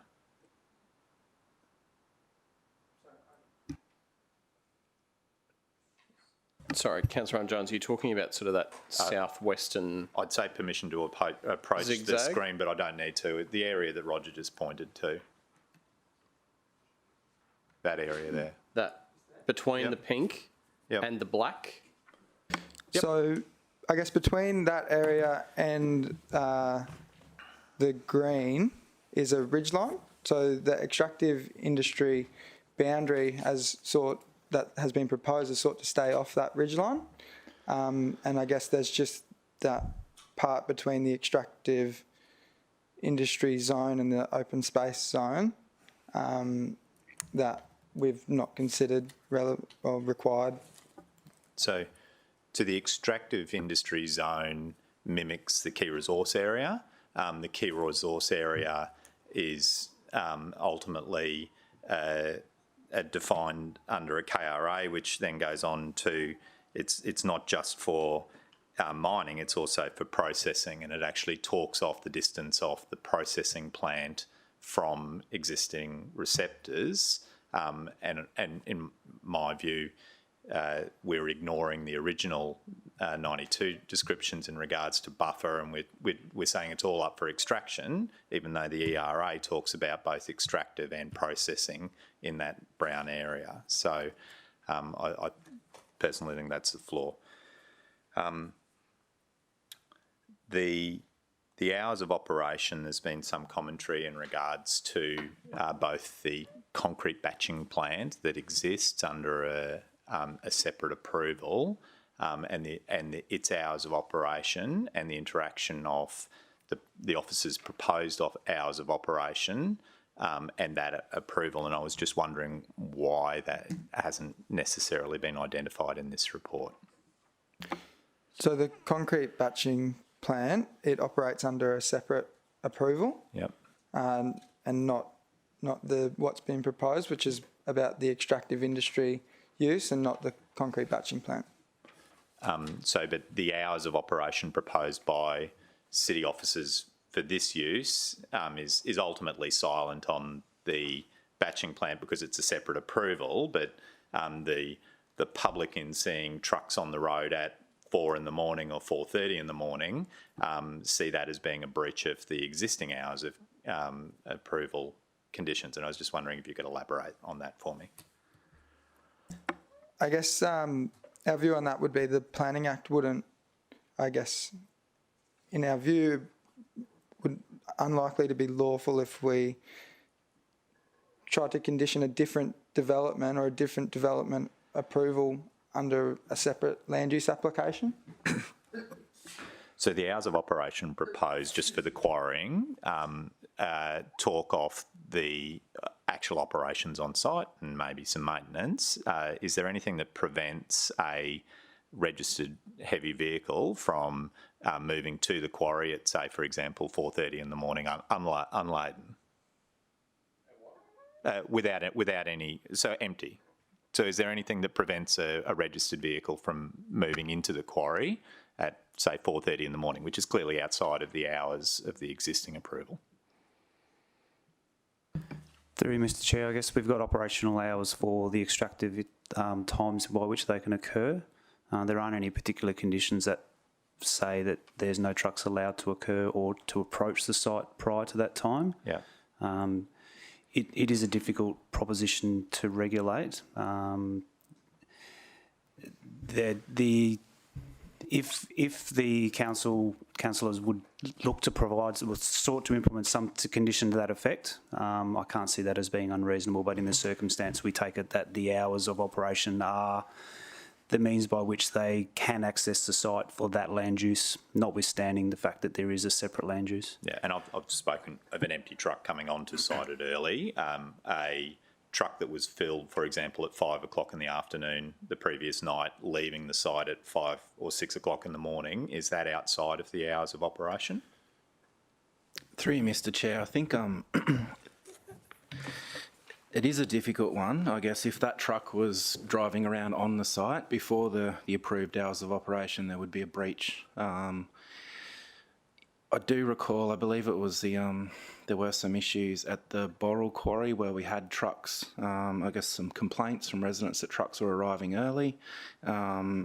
We had difficulty in where those trucks were not permitted on the site. They would just park on the public roads and sit there idling away, which seemed to cause more problems. So we could impose a condition, or we can enforce the conditions with the current hours of operation, and that's easily enough to enforce. But I guess I'm just wary of trying to, in regulating it too much, we might actually push that problem onto public roads, which then causes more impact. I suppose it's a bone of contention in the local community in regards to the movement of those vehicles prior to the hours of operation. If we just talk about the concrete batching plant, for example, during the Commonwealth Games, the city went out of its way to change hours of operation of concrete batching plants to get those trucks out of peak times wherever possible.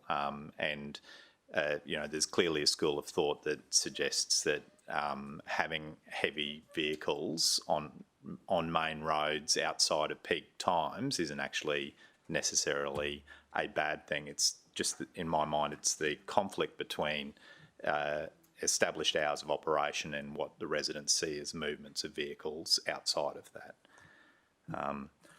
So Mr Chair, also... So I guess, just picking up on that, I mean, I would have thought they could turn up at 4:30 in the morning. To me, it should be the intention of this that they then not do anything until 7 a.m. Which is the loading, etc. Yeah. I accept so, that. I mean, they can turn up at 4:30. They're going to sit there for 2.5 hours before anyone can put a load in the truck. And the reverse of that, Mr. Chair, is the trucks has been had its load the night before, and is moving off site. At what time is it allowed? Is it permitted to move off site? Because in part the hours of operation are about reducing noise coming from the quarry, as opposed to limiting the movement of vehicles coming from the quarry. So, in the mapping in regards to the transport route, there is only a small section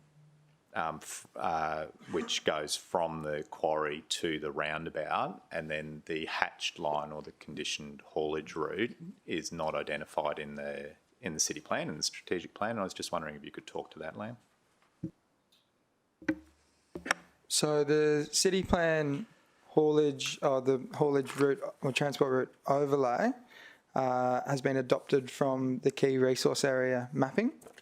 And I guess with respect to assessment of that particular haulage route, officers are limited to the assessment benchmarked within city plan, and that includes the mapped area that you can see on screen in orange. Mr. Chair, I don't have any other questions, but I do have a change recommendation. And just on that haulage route stuff, would this business, being an extractive industries business, be the subject of that higher rating category to pay for? So no is the answer. So both yes and no. The proposed conditions provided by officers reflect TMR's required conditions, which is a payment of an amount, I think from memory about $45,000 per annum to TMR for their road infrastructure. The City of Gold Coast has a differential rate base, and we identify extractive industry, and we charge extractive industry a separate charge in regards to haulage, which goes into our local road network. So I think in the context of here, the repairs to our local road network may be, for example, there's about 5% of movement that goes west towards the Gavin Arterial, which is a city-controlled road, and there's a small amount of movement that goes northeast on Reserve Road, which is also a city-controlled road. So they were the type of roads that would gain the benefit of that type of additional rate. From memory, across all of the cities, extractive zone properties, we raise just over $1 million. Yeah. Councillor Hamill, then Councillor Pauline Young.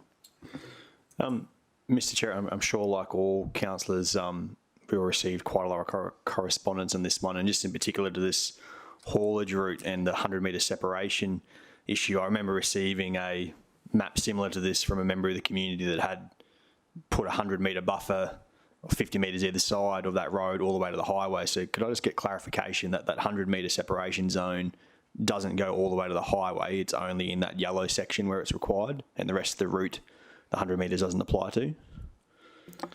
So, yeah, that is correct. And those are the assessment, that's the overlay within city plan. Yeah, that was probably more for the couple of people watching. So, I'll just add to that.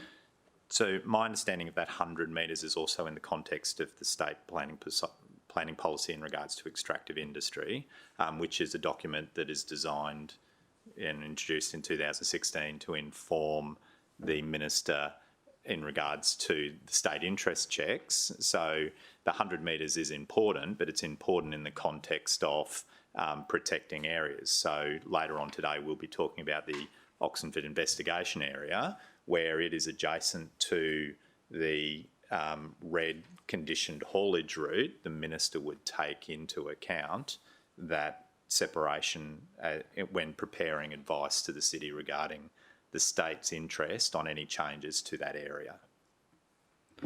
It's actually a really important clarification, Mr. Chair. Mr. Chair, my question is to pick up on something before the line of questioning about the covenant area and why that wasn't chosen to be dedicated. So would that mean there would be an opportunity in the future for the applicant to put a new application in looking to remove that covenant area, or would that sit there forever then, or could that be removed at a future date? Through you, Mr. Chair, the intent is for that covenant area to stay. However, it wouldn't preclude the applicant from making an application. Right. Mr. Chair, just to pick on something that Liam said before about, and to pick up on, there's been commentary around people looking for a definite date of when quarrying would finish, which is difficult because the 1 million tonnes is what they're permitted to go up to. But am I correct that there would be, if the applicant chose to look to increase the amount they can remove from the site each year, that would be assessed through DES and that wouldn't come back through council? So it'd be a different EA to go above 1 million tonnes a year.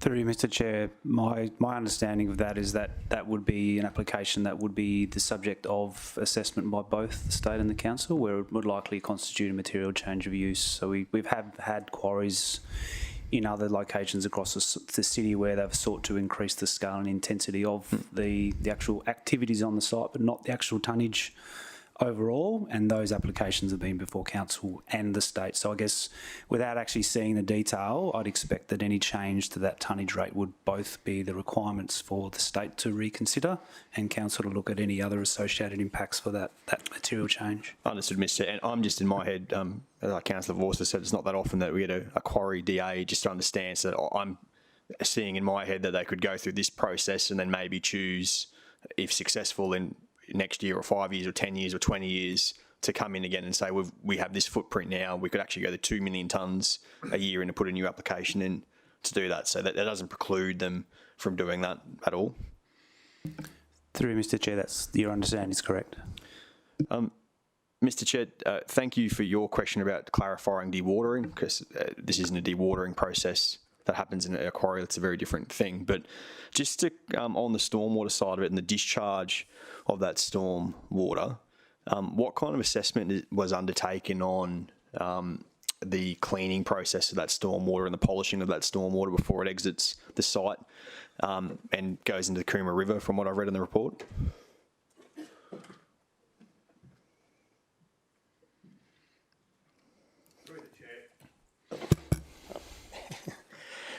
Through the chair, the state did assess this, also council officers. So the stormwater quality treatment on the site, there is 6 dams and ponds that treat the water through various means.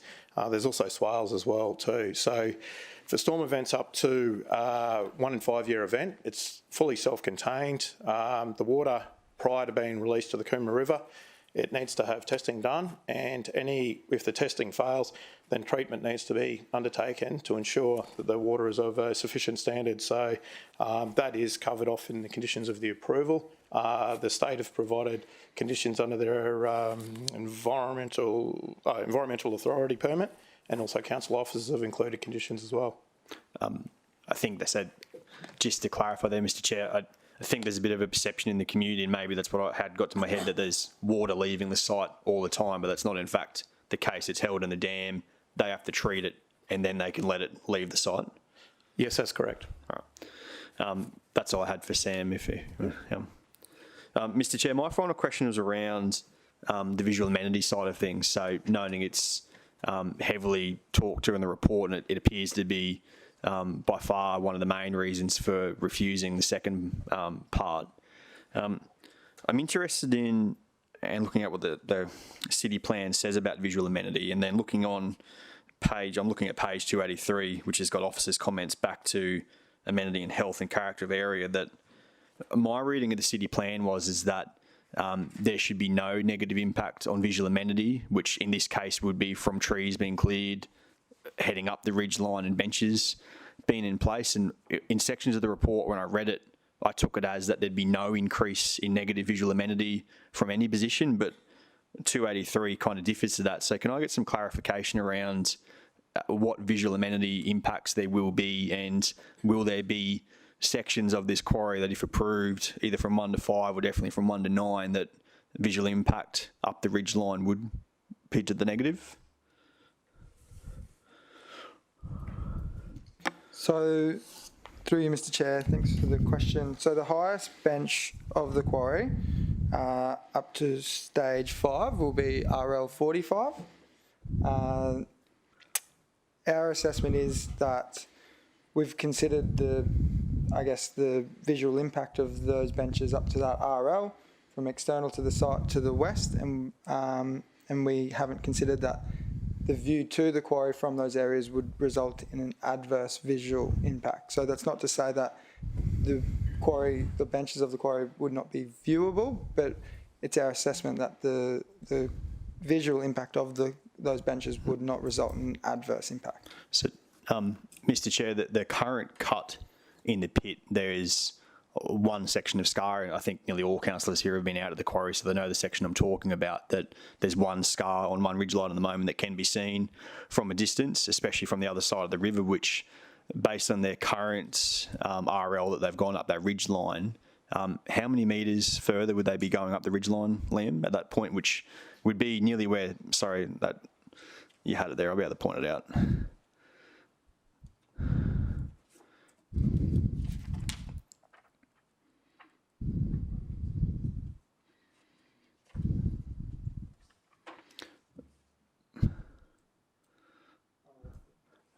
Got any of them will do.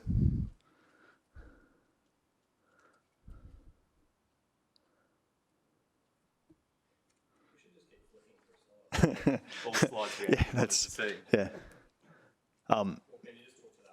I can. So the main scar that can be seen at the moment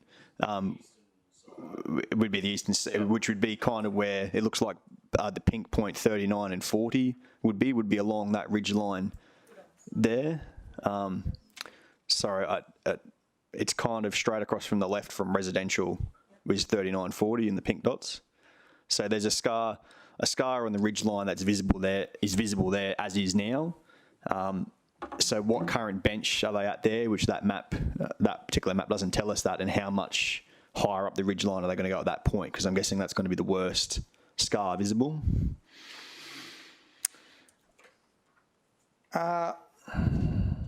Well, I guess the quarry footprint around that area, if I can go back. So this is it now. So what are, yeah, so I... So is it going to go down from there, Liam? No, it'll go up. It'll go up, yeah. Yeah. Okay, so Councillor Hamill's question is how much higher is it going to go up? So I can't read what RL is on stage 1, but is there a page in the map so that I can pick that up so I can see what RL they're at stage 1, or what RL they're at now, and what RL they would be at stage 5? Because that looks like 5 or 6 benches, which probably makes me think it's going up 40 or 50 metres possibly.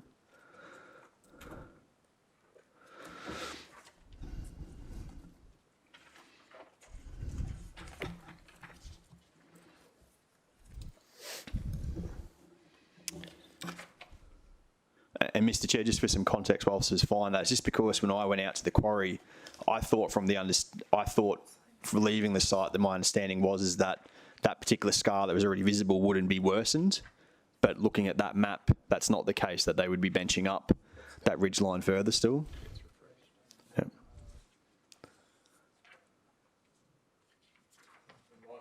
That scar gets completely dug out. So from my understanding, the bench that is currently there, the high wall, I don't remember exactly what RL it's currently at, but officers don't believe that the benches will go, they'll go higher, but to the extent that that will create a visual impact, our assessment is that it will not, or have an adverse visual impact. And What's their benching methodology? They were going to change it, weren't they, from 7 and 7 to 15 and 15 or something like that? Yeah. So I think that, Mr. Chair, I think that fell away. Shut up or I'll grab the 4B2. Yeah. I think that change in benching fell away in part when they reduced the size in February or whenever it was, because that was fleshed out in part during the information request. So there was the original submission, how can you improve the visual amenity, and then I think what is maybe the core of Councillor Hamill's question is it'll be ultimately fresh scarring as it gets benched up, but it'll only go up to 40 metres rather than the originally proposed 80 or whatever the ambit claim was. And that's the difference between the stage 9 versus the stage 5. Well, I think my understanding is that benching happens at the beginning of the stages as opposed to at the end, because they need the hole to be as wide as possible. But they were going to go higher had they gone to the full 9 stage 9 plan. So, The original submission talked about. Do you have the slide that shows the original submission? So I think, see, on the left-hand side, Councillor Caldwell, I think there was a lot of talk about how that benching would be addressed, and then that was clearly not acceptable, and we're now talking about how. So that's probably 60 metres below the. We might need to a bit more time to find that out exactly. Mr. Chair, I'm fine with that, and obviously, it's very difficult, and I appreciate there's some cross sections in there, but very difficult to get a perception of what future scarring might look like from 2D, I guess. Yeah. And that's difficult for us, and even more difficult for the community to get their head around about what this might look like in 10, 20, 30 years, let alone further, possibly. That was all my questions. Thank you, Mr. Chair. Thank you. Councillor Paulino. Thank you, Mr. Chair. Just through you to that, what Councillor Forster was talking about was the rehabilitation management plan. It did say several times throughout the report that it was going to be progressive or staged. So I'd just be interested to know how you can be progressive and staged with rehabilitation in those areas. Like, I know they'll have a management plan, but I think it would be, should whatever the outcome is here today, should it move forward, that it would be, I guess, a sense of some sort of compensation to the residents in the area to know that, you know, it's a staged plan, like we don't have to wait until, you know, they've extracted or it's been 1 to 5 and then there's some sort of rehabilitation. So if it's a staged thing, just how they plan to go about that as well. And then the other thing is, just reading back through this report, there was some on page 227, and it was the key findings of the officer's assessment.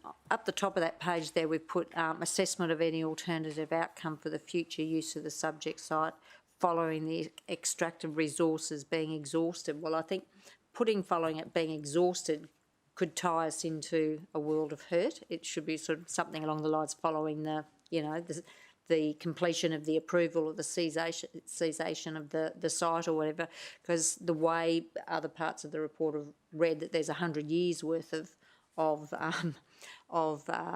resource there. So just so that if there's somebody reading this report, we can actually say it's not necessarily one of the conditions is that they've got to run out. We don't know how far it's going to go in the future. So I'll answer that in 2 parts. So the rehabilitation management plan does require progressive rehabilitation of the benches as they're finished quarrying up to a certain level. They'll leave that bench, rehabilitate it with native vegetation, and then they'll move down to the next level. Just understanding the maintenance side of that too would be good. So yeah, that's great. Thanks. So yeah, all of that detail is within the rehabilitation management plan, which our environmental planning officers have assessed. Yes. And then on top of that as well, the Environmental Authority also has progressive rehabilitation conditions in it as well. And so our expectation would be that upon completion of a certain bench, the proponent would then rehabilitate it to the standard outlined in the rehabilitation management plan, and then they could keep going down as the benches of the quarry progress, I guess. Okay, any further questions? Councillor Peter Young. Thanks, Chairman. I just want to ask about a couple of the maps. If you look at page 232, there is a zoning map. I'm not sure what slide that is, Liam, sorry. It's figure 54. And on the east of the property, or there's the, obviously the Oxenford residential area and a green buffer between that residential area and the brown extractive industry area. Whereas on page 234, we see the rehabilitation plan, which shows that area to the east that abuts the existing residential area as identified as sustainable housing. So it's currently open space, green, on page 232, but on 234 it's changed to sustainable housing. Through you, Mr. Chair, sorry to answer so quickly, but as part of the discussions as to any future outcomes for the site, they've given this plan to identify alternatives that may be feasible. Officers have given it as a matter of identifying the commentary by the applicant, but we don't actually have any certainty that that plan with those alternative outcomes can or should be delivered. It was just one way the applicant presented to us that they could envisage future uses to occur. It's not necessarily contradicting any other outcomes. It's just, I guess it's an indication of a final outcome, but it's by no means to be considered or implemented as part of any approval of this application. Thank you. So, but I mean, it becomes academic in the event that the land, the 75 or 6 hectares, is dedicated, because in that event it becomes preserved and in our ownership. yes. If it was to not occur that way, the applicant has the ability to make submissions to a future scheme amendment, I assume is what they're saying here, and this is what they might want to do. Is that a fair? Through Mr. Chair, that's correct. Yeah. So it becomes theoretical if we give the approval, because the condition is we take that land that's got that stuff on it. And likewise on page 237, Chairman, you'll see 2 properties to the south of the site, large ones, which are identified as emerging community, but in the clumb they're identified as green space. The applicant seeking to identify them as independent living. And So again, those plans aren't referenced in the conditions of approval, and there's no reliance that the applicant could make upon them in the future. And I take your point, Chairman, if the land's dedicated, then it becomes council's property and those things would be dismissed anyway. Through Mr. Chair, your understanding is correct. Yeah. Thank you. Just if I can go back to the stormwater issue, Sam. Mention was made that the site, and I've seen the site and I've seen the detention basins that they have and understand some of the polishing that they undertake on site, and their reuse of the water is pretty considerable. We're told that the site is, stormwater is self-contained on the site in a 1 in 5 event, or? Yes, that's correct, Councillor, through the chair. And beyond that, it discharges without control. Beyond that, it's still controlled, but it's just, they've got to do testing, so. Yeah, but in a storm event, you're not out there testing and getting approvals. The stormwater is running off the site. That's correct. But So- to put this into context, if this was a DA for a subdivision, they're only required to detain Q 3-month flows or 3-month flows for a stormwater event. So we're talking about a much larger event that's contained within site that would normally be not considered for a subdivision approval, to use an example. Yeah, I'd consider a subdivision and the elements of it very different from a quarry and the elements of it, and how water flows off and the quality of that water that flows off. So when you're saying it's a 1 in 5 and that's better than residential. Yes, that's correct. So they contain more stormwater on site for treatment than, say, to use a residential subdivision as an example. The state also assessed this as part of this is assessed as part of the state's requirements as well too, and they've also provided conditions in their environmental authority permit too to manage this. Thanks, Jen.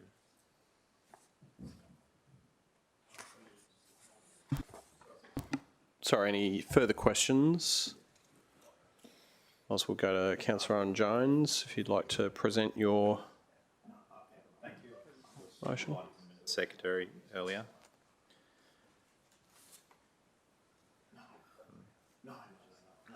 Also, I think it's been distributed to all the councillors here today as well, so I'm happy to speak to it if I have a second, Mr Chair.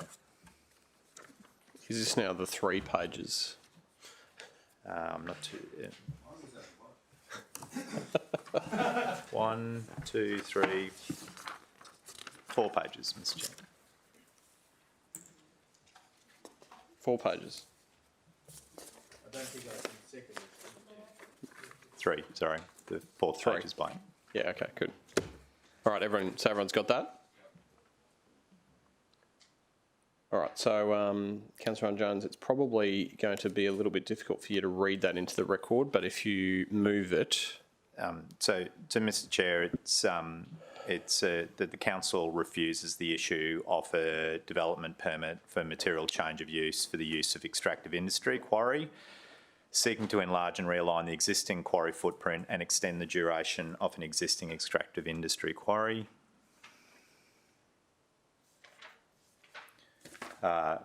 2, that the environmental relevant activity 16.2b and the environmentally relevant activity 16.3b for extractive and screening activities also be refused, and that the development permit for operational works for trees also be refused. And there's clearly a fair amount of words that are then attached after that.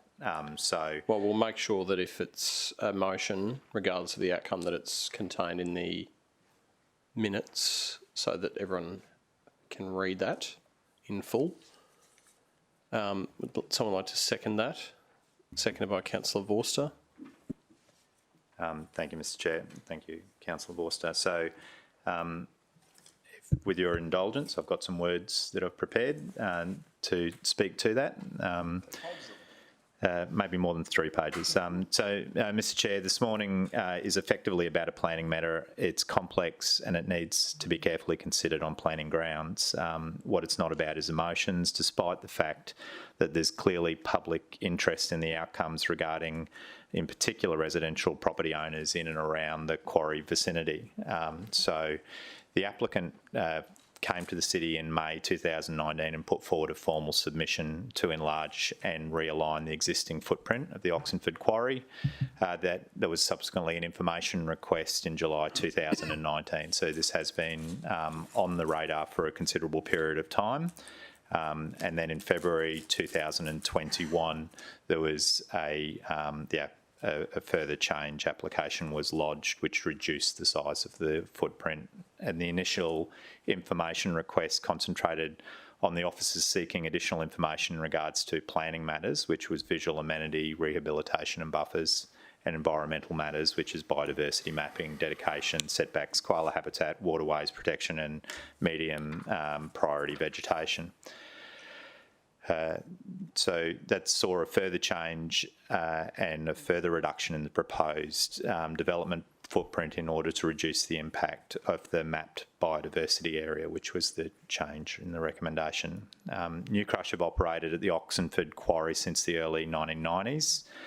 They employ approximately 60 staff, drivers and contracts personnel on site. And to the best of my knowledge, their operations have complied with their existing environmental authorities with no reported breaches or fines, to answer Councillor O'Neill's earlier question. As councillors, we clearly don't have a clear line of sight to that, but that's my understanding from conversations that have been had with DES. The site was subject to a 1992 court decision in regards to zoning, and that agreement provides enlarged the current framework for the majority of operations being lawfully carried out on site by Newcrush. In 2013, a key resource area map was created, and it indicated at the time that the mapped resource area had an estimated life of between 30 and 40 years. The initial 1992 agreement had granted a period of 25 years that was extended administratively by a non-statutory 5-year period in 2017, which is the 2022 period referenced in the report. noting that the original rezoning approval had a clause that included the following words, that council undertakes to not unreasonably withhold any further approval, which fundamentally was how the officers dealt with the administrative non-statutory extension of time. That's why we're here today, because this is the statutory process and it is the correct mechanism for the property owner to seek to exercise development rights. The city plan regulates the settlement pattern for various activities within the local government area, and the site is currently identified under 4 zones or precincts: extractive industry zone, extractive industry indicative buffer of the extractive industry zone, the open space zone and the emerging community zone. Previous zones such as rural B, etc. have now fallen away and have been replaced by the 2016 zones. And it's those 4 zones this application has to be assessed against. In my opinion, there's an intertwined relationship between the identified KRA and the current extractive industry zone and existing use rights that are attributable to the original rezoning agreement. In addition, there's a challenge today for councillors in making their assessment that there are considerable areas that the general public may assume that the city has control over through the city plan that are actually controlled through operational permit issued by the Department of Environment and Science that regulates the operation of the quarry. The DES issues an environmental authority for the activities that are taking place, and in this case, the EA, in short, is a licence from the state of Queensland to pollute up to a particular level determined by DES when they issue their environmental authority. Emissions such as dust, noise, vibrations, impacts attributable to water quality, blasting, hours and days of operations for blasting are all contained within that EA. The proposed EA is attached in today's agenda, and I say proposed because it in itself only comes into effect when this council approves the matter before us today. So whilst the city doesn't have any jurisdiction to change any of the proposed elements of the environmental authority, we do have the ability to turn the EA on and off by way of a planning approval. I note that the officer's recommendation is for a refusal and a part approval, and today I'd like to propose this amended recommendation, which enlarges and realigns that recommendation, and that the council refuse the application in its entirety. The proposed realignment and extension of the footprint inevitably leads into the proposed extension of the life of the quarry to somewhere between 60 and 100 years by mining downwards. This is in stark contrast to both the original timeframes that were the court imposed and also originally included with a limit of RL10, which was subsequently amended with the provision of a proposed future use plan, not dissimilar to the one Councillor Young spoke of early in the 1920s. In the early 2000s, the provision of that plan has allowed the quarry to go down to a depth of between RL-5 and RL-10 at the moment.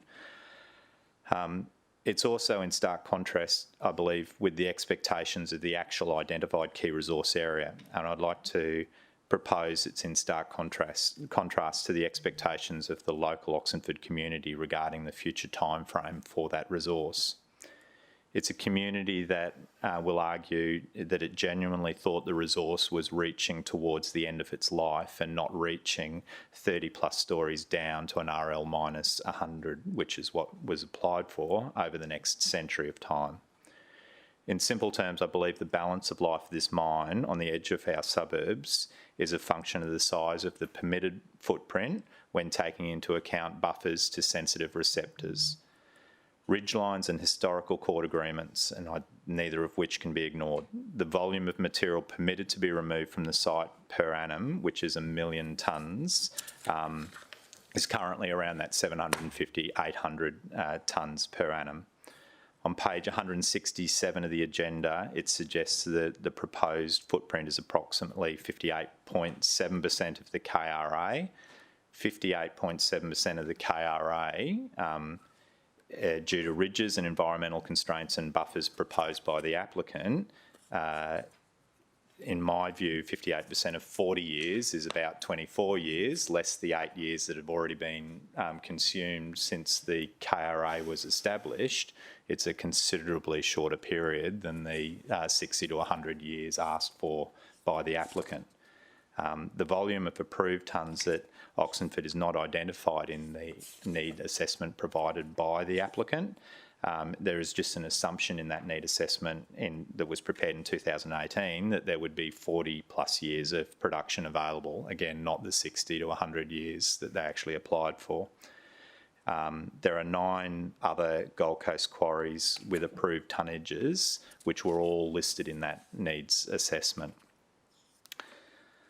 The extractive zone that we have today is a direct construct of 2 things. One, the original 1992 decision for an extractive industry and, importantly, an ancillary purpose and buffer area, and the KRA itself. In 2014, the Deputy Premier Sini of the then LNP government directed the city to amend our zoning mapping to reflect identified KRAs. The Minister in the same letter also directed that the city remove buffer hatching from all zoning maps in regards to extractive industry. And my recollection is that the former Director, Gail Connolly, fought for the reinstatement of the buffer that we have here today, and my understanding is one other buffer on the Gold Coast because of the immediate proximity to the existing residential properties, which in my view puts this quarry and that other quarry in a different category to other extractive zones in the city plan because they reflect the need for a buffer to sensitive receptors. The 2016 buffering that was inserted ignores earlier court rulings in regards to buffers to both the east and the west of the previous extractive industry zone, as well as seeking to ignore the difference between the mine pit and the processing area required. The KRA does not identify that the current plan is more than 500 metres, the current plant is more than 500 metres away from the small rural lots on Baker's Ridge, and that helps provide a separation distance. This would clearly not be the case if the processing plant was moved as part of the proposed stage 6 to create, and it would create an issue for the residential properties on the eastern side of the quarry, an issue that they currently don't have. Councillors, the current proposal proposes a change in amenity for many of the residents that I represent. In the lead up to and twice during the formal submission period, I personally letterboxed 900 houses, and they were all located within 750 metres radius of the quarry, and I encouraged submissions but either in support or against the proposal. Councillors, we have over 480 complying submissions from residents, and a good portion of those residents are now in Division 3. And whilst Councillor Gates is unable to be in this room today, as a former representative of that area, I can tell you that there is considerable interest from the residents within a kilometre of the quarry who reside in Riverstone Crossing and on Charlie's Crossing on the other side of the Coomera River. And I was also not prepared in my marks today that Councillor Peter Young won't be voting today, but there are 3 councillors within a kilometre of this quarry, and all of their residents are reflected in the submissions that were received. We've also had a considerable number of non-complying pro forma submissions made after the close of the advertising period.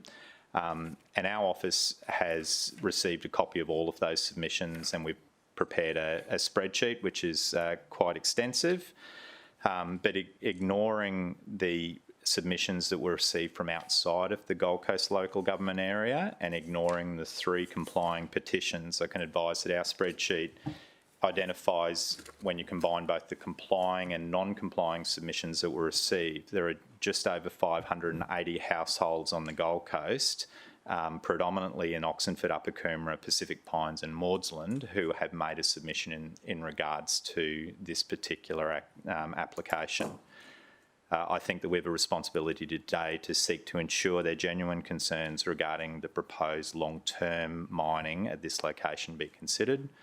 The strategic intent of the city plan is to support long-term community needs. I would argue that the identified resource area is heading towards the end of its life and should not be supported in regards to providing a long-term resource that is needed on the city. The buffers to sensitive receptors are deficient in regards to both the new state planning policy, which was introduced after the CNI directions were issued, and the amenity needs and expectations of the adjacent residents.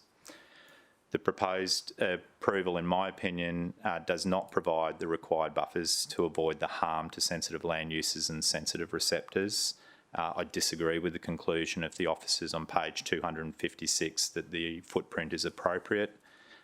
It needs to be constrained, in my view, to both the west and the east. It needs to continue to protect the ridge lines to the south, and we have to be extremely careful regarding depth. Our plan, however, is silent in regards to depth. We police 15 metres above ground level with zeal, but we're here today being asked to go quite literally 100 metres below ground level, which I just find extraordinary. I disagree with the city officer's conclusion that these are mitigated by the decisions of the state in regards to the EA and the licence to pollute. In my opinion, we can't outsource our planning responsibilities to the Environmental Authority. We're not able to argue for alternate conditions within the EA. For example, hours of operation, additional dust monitoring sites, additional communication of blasting procedures, annual reporting of vehicle movements, annual reporting of tonnage that's been removed. What we can do is refuse the application and turn off the activation of that proposed Environmental Authority. In my view, time has caught up on the future of this site for extractive industry. The Gold Coast is not a mining city. If you want to mine, move next to a suburb in Mount Isa, because I think that's the place for you. I think it's entirely reasonable expectation of our community that the city plan cannot be used to support an application to mine 100 metres below the adjacent Coomera River and simply expect that somebody in DES in Brisbane has been paying attention to the potential impacts on the water table in Oxenford. And I'll stop reading. Okay, thank you. Councillors, having heard what Councillor Owen-Jones has said in support of his motion, I'll foreshadow the officer's recommendation. Does anyone else want to speak for or against Councillor Owen-Jones's motion? Councillor Peter Young. Thanks, Chairman. I did come to the meeting with an open and persuasive mind, and I had intended to support the officer's recommendation. However, I was aware of Councillor Owen-Jones' proposed motion, and having heard him articulate that, his reasons for it, I am very supportive, and I congratulate him for the earnest way in which he's approached this very difficult and controversial proposal, which has attracted a lot of concern from the community, and indeed Councillor Owen-Jones has been the subject of some unwarranted personal attacks publicly, and I'm not here to defend him, but I certainly congratulate him on rising above that and seeing his way to listen to the body of interest and concern from the broad community, which is, in my opinion, very genuine. I know there's been some people that have really agitated things and made all sorts of claims that are difficult to support, and that's no doubt engendered some of the submissions that we've received, but I think most of those submissions are very genuine and heartfelt from those people in the local area. And slide 15 showed us the submitted map, and indeed, as Councillor Owen-Jones said, many of those submitters are residents of Division 5, so I'm appreciative of the opportunity to participate in the debate about the matter today on their behalf. Ultimately, I think I'm really disappointed in the owners for having submitted their application the way they did. The original application was going to go right up the hill. It was absolutely apparent that there would be very evident visual impacts, and that's attracted a lot of negative interest from the outset. I have had a reasonable relationship with the quarry operators over a long period of time, and indeed I think we can speak frankly with each other about issues and have done so. But I just feel that they've approached this purely from the point of view of mine managers rather than a business that's located in an intense urban, or not intense, in a definite residential area. And I don't think that they've contemplated the impacts that their development proposal might have and try to fetter their own application. And so we've seen at its worst the original application going right up the hill. We see the kind of maps that the applicants presented which anticipate future residential development on their land which is currently zoned as open space. It seems like trying to grab everything and give nothing. And through the process of assessment, the application has been backed down a little bit, but I still don't think it's acceptable. I would be horrified to approve the application as it stands, because it will realise impacts on the local community for many, many years and beyond my life and all of us, and I don't think that's acceptable. I think even Ryan. So I just find the application to be very lopsided. It's a miner's application, I understand that.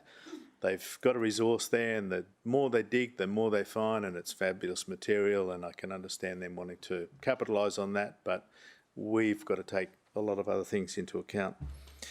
It's been said, and it's true, I'm sure, that the number of complaints made by the local community to the Department of Mines is reasonably limited, and I would suggest that that process is not easy. If you go onto the onto the internet to try to make a complaint, you're confronted with a whole range of options of how to do it and who to, and most people just don't have that knowledge. Any correspondence I receive about quarry blasting over the years, I've directed people to Department of Mines and Energies, but I don't think many of those things finally find their way onto a complaint form. Having lived in that area and dealt with the community in that area for many years, I don't believe that the impacts are very substantial. I don't think that the occasional blasting is life-changing. I don't think the silica dust is a real impact, and I don't think that other measures can't be managed, but it's the longevity here that really concerns me, and the proximity to residential development, and I accept that some of that development has occurred since the quarry was established, but a lot of it was existing before the quarry, and the anticipation of the council then, well, we can only second guess, but they must have thought this has got a finite life. It looks like it'll be 20 or 30 years, and on that basis we'll approve it. But as the quarry owners have dug, they've found more, and that's a great resource for them, and so they want to extend it, and I think we've got to look at that prolonged impact upon the local community in a very genuine way. I'm also concerned about the owners of the quarry and the employees that they have, and I know that by us refusing this, it basically turns off a source of employment and a material that is valued.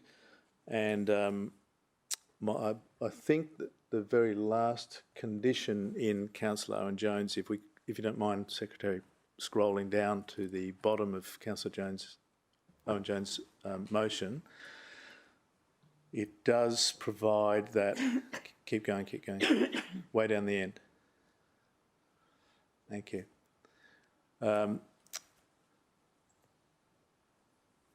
It provides an opportunity for an extension to the cessation date.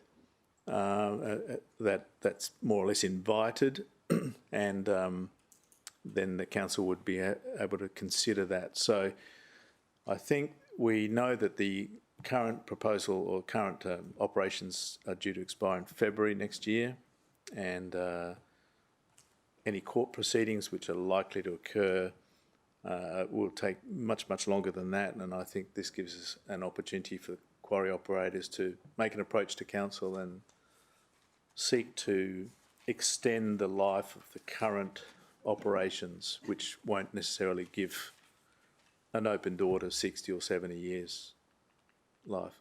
So I'm supporting Councillor Owen Jones' motion. I congratulate him for bringing it forward. Thanks, Chairman. Thank you. Anyone else want to speak for or against? Councillor Vorster. Thank you very much, Mr. Chairman. And like Councillor Young, I just want to thank Councillor Owen Jones for approaching this very complicated issue in the manner that he has.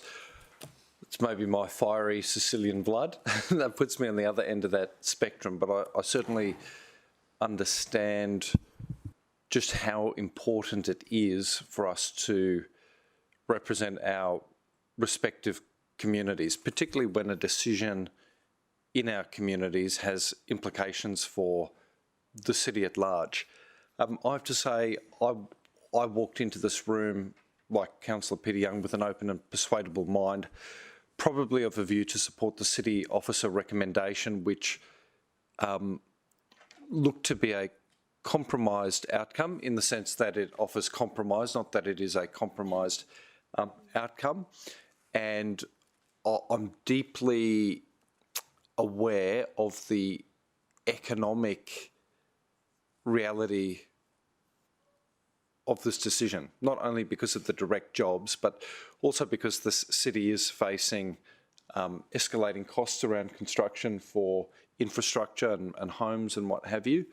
And by reducing the supply of those fundamental building materials, I worried that we would be compounding issues in development at large. But during the course of the debate, it occurred to me that I don't have a full picture of the legacy that this development approval, this proposed approval, will offer. You know, I look at page 234 and I see a indigo area that says aquaculture and diving centre, maybe in 100 years. I mean, I don't have the ability to properly understand what the trade-offs are when I'm being asked to make a decision today, because I don't have the full picture that that DES may be sitting with. So I'm supporting Councillor Owen Jones, number one, to facilitate an important discussion, to ventilate issues that are of concern to the community that need to be ventilated here. And I'm also supporting Councillor Owen Jones because the number one reason for his refusal is that the proposal is unable to demonstrate the immediate and long-term environmental and social impacts that can be managed to an acceptable level. And I feel as though, unless I'm furnished with the information that the department is sitting with, I can't arrive at a point where I have any assurance that there is a demonstration of environmental and social impacts being properly managed. So when this matter comes before full council on Tuesday, again, I will have an open and persuadable mind. I may be in a position where I'm comforted to the point of going the other way, but I feel that's really up to the department and whether the city officers will be able to furnish us with all of the information that concerns this development, so that the decision that we arrive at is one that balances all of the risk and all of the reward proper. Thank you, Mr. Chairman. Okay, everyone will get a crack. Councillor Hamill, then Councillor O'Neill. Mr. Chairman, I'll be supporting Councillor Owen Jones with this refusal. These aren't easy things, and this is by far one of the more complicated and drawn-out DAs since my time being in office, but I was reminded very bluntly by an elderly gentleman in my division lately that city plan isn't perfect, and that assessment officers aren't perfect, and that sometimes the community's understanding of both those things isn't perfect either, and that in his eyes, the main reason that we sit in this room is to be a very important conduit between the two, that on issues like this, when we genuinely have to bring our heart into it and take the applicant's commercial view into case, and then several thousand residents around it, that a not easy decision to perhaps go against officers, which isn't something we do very often, and it's not something we ever do lightly either. But on matters such as this, when it affects so many residents who have shown such a strong will to see change done here, because they, and I rightly believe, think that there was a much shorter end of life coming to this quarry. So today I'll be putting my hand up in support of Councillor Owen-Jones's refusal for that reason, that I can't support what has been put forward by the applicant, and that on this one I'll be siding with the community around it in their expectation that this particular use won't be continuing into the future much further. And Mr Chair, I'd like to finish in echoing something that Councillor Peter Young pointed out, that the community isn't aware, they're definitely not aware, just that it's a legislative requirement for us to be open and persuadable, and that we have to be very careful with what we say on social media, what we say in public functions. And this has been a long DA, and Councillor Owen-Jones has been forced, I believe, on a lot of occasions to bite his tongue and be very careful to make sure that the process that he rigorously defends all the time was followed properly. So just to congratulate him on that, and I hope that there's members of the community who are either watching this or will hear of the result afterwards, whichever way it goes, that will realise that perhaps some of the criticism that they've levelled towards their councillor because he might have been seen to be quiet on the issue was him doing what he's legally obliged to do. And at this time, when it really counts, he has absolutely gone into bat for them, and he should be congratulated for that. So I'll be voting in favour of this, and would put it to other councillors, and we'll do the same at full council meeting, that we should be backing Councillor Owen-Jones and through him Councillor Gates and Councillor Young in refusing this application. Councillor O'Neill, then Councillor Patterson. Thanks, Chair. Unfortunately, I can't support Councillor Owen-Jones in this, and I'm sorry about that, because I understand certainly where he's coming from. And this is probably, you're right, Councillor Hamill, this is probably one of the most complex DAs that I've been involved in the last 5.5 years too. But because of that, I must be guided by the officers who've done a fantastic report, and it took a long time to read, but I read every bit of it, and I also involved myself going to the quarry and also looking at their past history. And I think that a good compromise has been made, and I absolutely agree with your split refusal and approval process on this, not going past stage 5, and I thought that was a decent compromise. And I do think of the company itself and their employees, and they're not one of the huge companies, and they do still, you know, provide just to the everyday Joe Blow coming in, and don't call you Joe Blow, Councillor Young, but coming in, having to, I just think it is a different sort of operation, and I think up until recently they had very little bad feedback from their neighbours, and I think they have, in my opinion, they've been really good neighbours. So I am torn, because I understand, you know, that the controversy of this and how many people have got on board, and I've got a lot of complaints and objections sent to me, which I've read. A lot of them actually not really stating fact, and I did write back to one constituent who certainly got their facts wrong, and I know that for sure. So I am torn, but in this case I'm going to go with the officer's recommendation. Thank you. Okay, Councillor Patterson. Thank you, Mr Chair. I'm not voting today, as I'm not a committee member, but I have taken a lot of interest in this because I recognise how important it is, reading all the submissions and comments that are being provided to me, and also attending the site to get an insight. There's, for me, there is some conflict in what Councillor Owen-Jones is suggesting as his reasoning and what we're seeing as those submissions. On page 282, where we have an assessment of all the submissions that are provided, it's very clear that the number one reason why people are providing as their concern is air quality and dust. And we've just had Councillor Owen-Jones, and I've just written down his words, Councillor Young, and written down his words verbatim. In his opinion, dust and blasting is not an issue. we have the complaints Could I just that they clarify? have Was that received. from me or Councillor Young? No, Councillor Peter Councillor Young. Okay. So with regard to saying, oh, we haven't had any complaints, but that's because the process is too complex. If dust and air is really, if you think it's impacting on the health of your family, you find a way to complain. And there hasn't been complaints up until this process has occurred. But if we just leave that and we go, okay, so the air quality and dust, and I do think that there is information that's lacking for us to make a decision. Basically, when you've told us the response to the air quality and dust matter is, well, the State Department says it's okay, so you're okay. That I appreciate that legally that is the case, but that really makes it very difficult for us. The other element that submissions was flora and fauna, and I recognise that 64% of this site is designated as a buffer.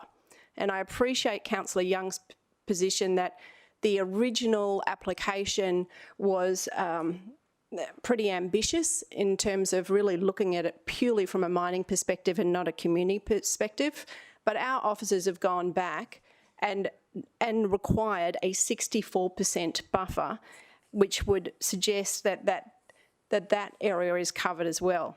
In fact, the reason which Councillor Owen Jones, if I understand, has given for his refusal, the main reason is longevity. From the submissions perspective, that came in as an eighth as the reasoning.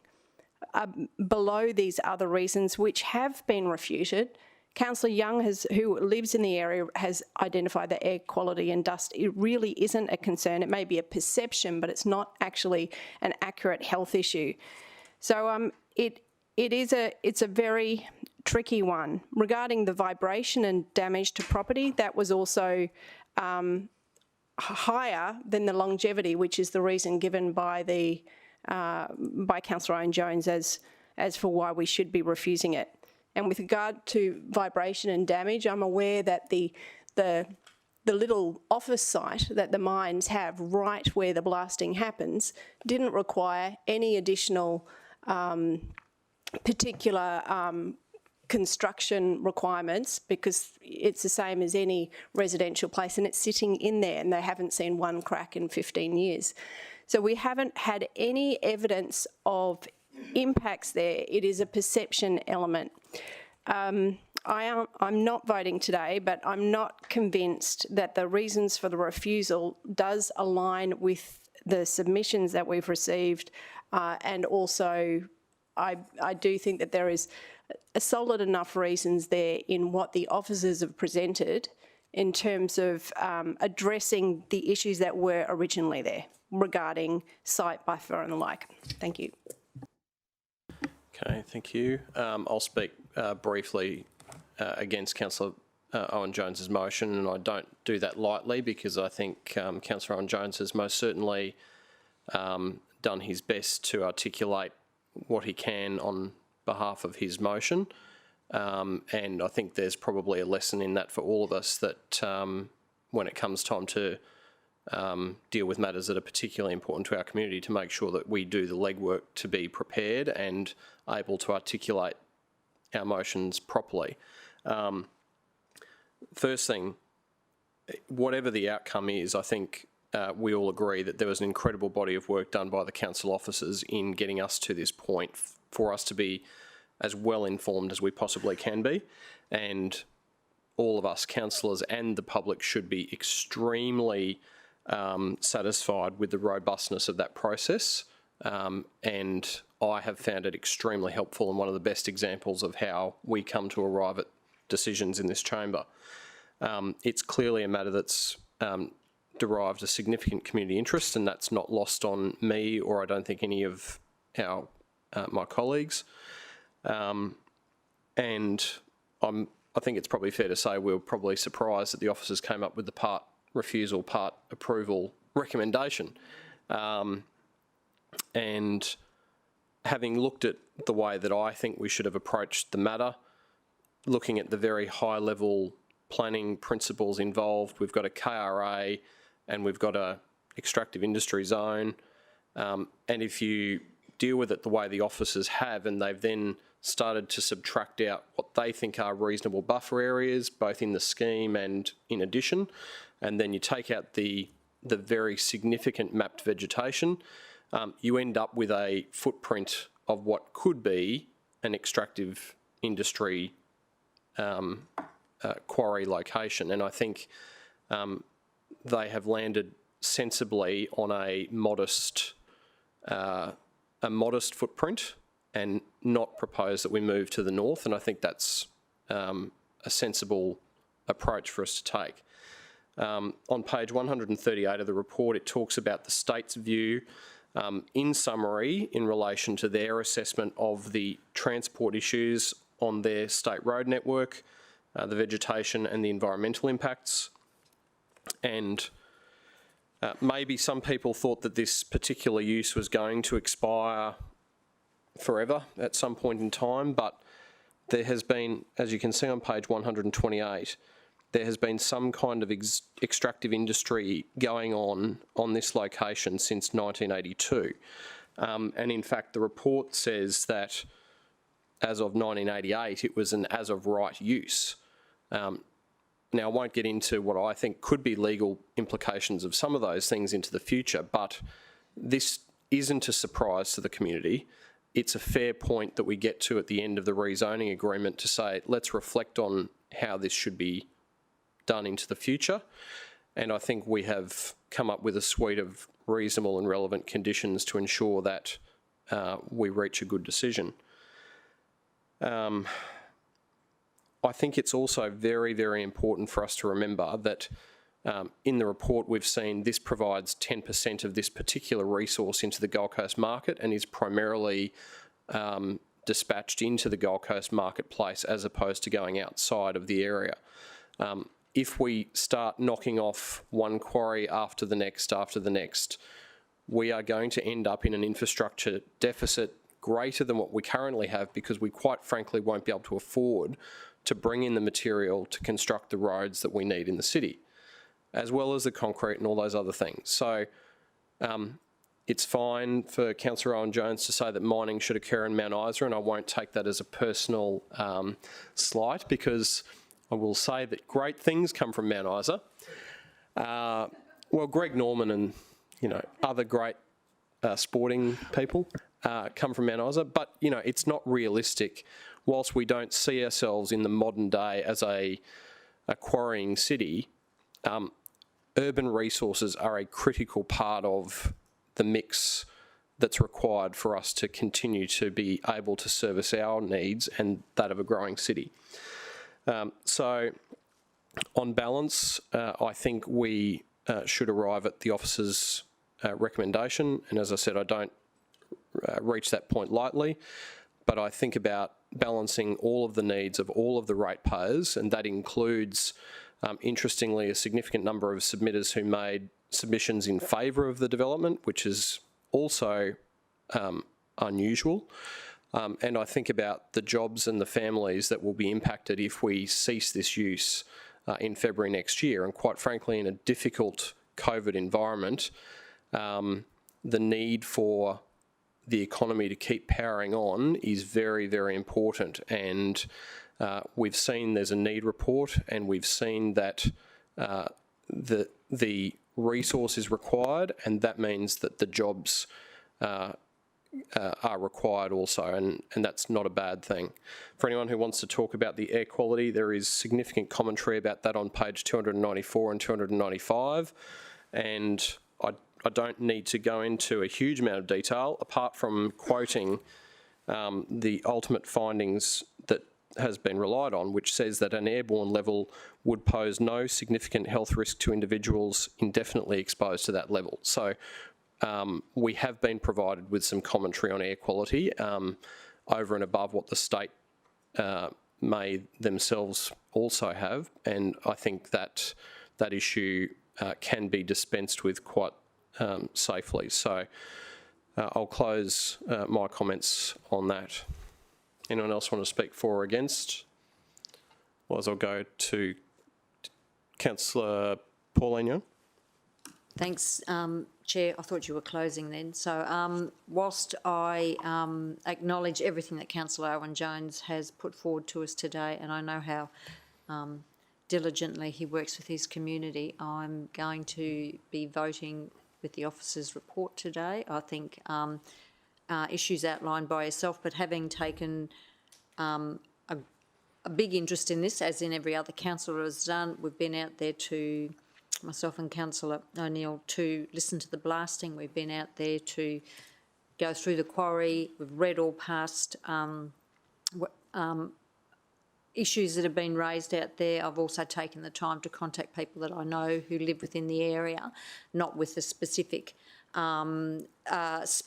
question in mind, other than, you know, living in that area, do they feel that they are burdened, I guess, by the quarry within that area? And there have been those that are for and those that are against. So respectively, there's people in the community who haven't come forward to put in submissions, who have been plenty of opportunity, because this has been out in the public forum for quite a great deal of time, judging by the amount of correspondence we've had through our offices.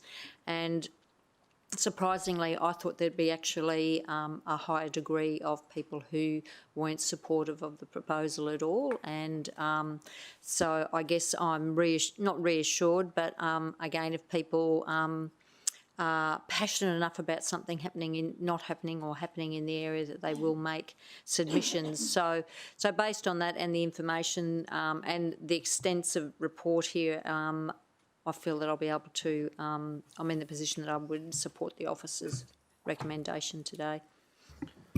Councillor Jones, do you want to close? Yeah, thank you.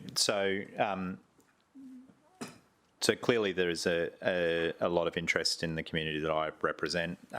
There is the difference between a complying and a non-complying submission, and there's clearly a difference between a submitter that makes a submission opposed to something and makes it in favour. And as we all know, there is also the inevitable pro forma of both of those things.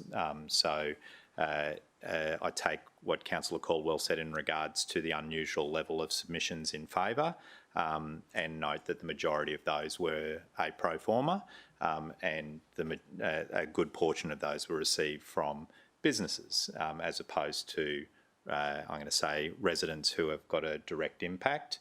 I represent residents, and that's why I've moved what I have done today. And I think that the fact that when you add the complying and non-complying and strip away the multiple submissions that have been received by some residents who are particularly vexed about this, we still come to the fact that there are 580 submissions from households, and I don't think that that's an insignificant number, and it definitely requires us to be mindful of that. Councillor Petty-Young spoke of the applicant, Newcrush.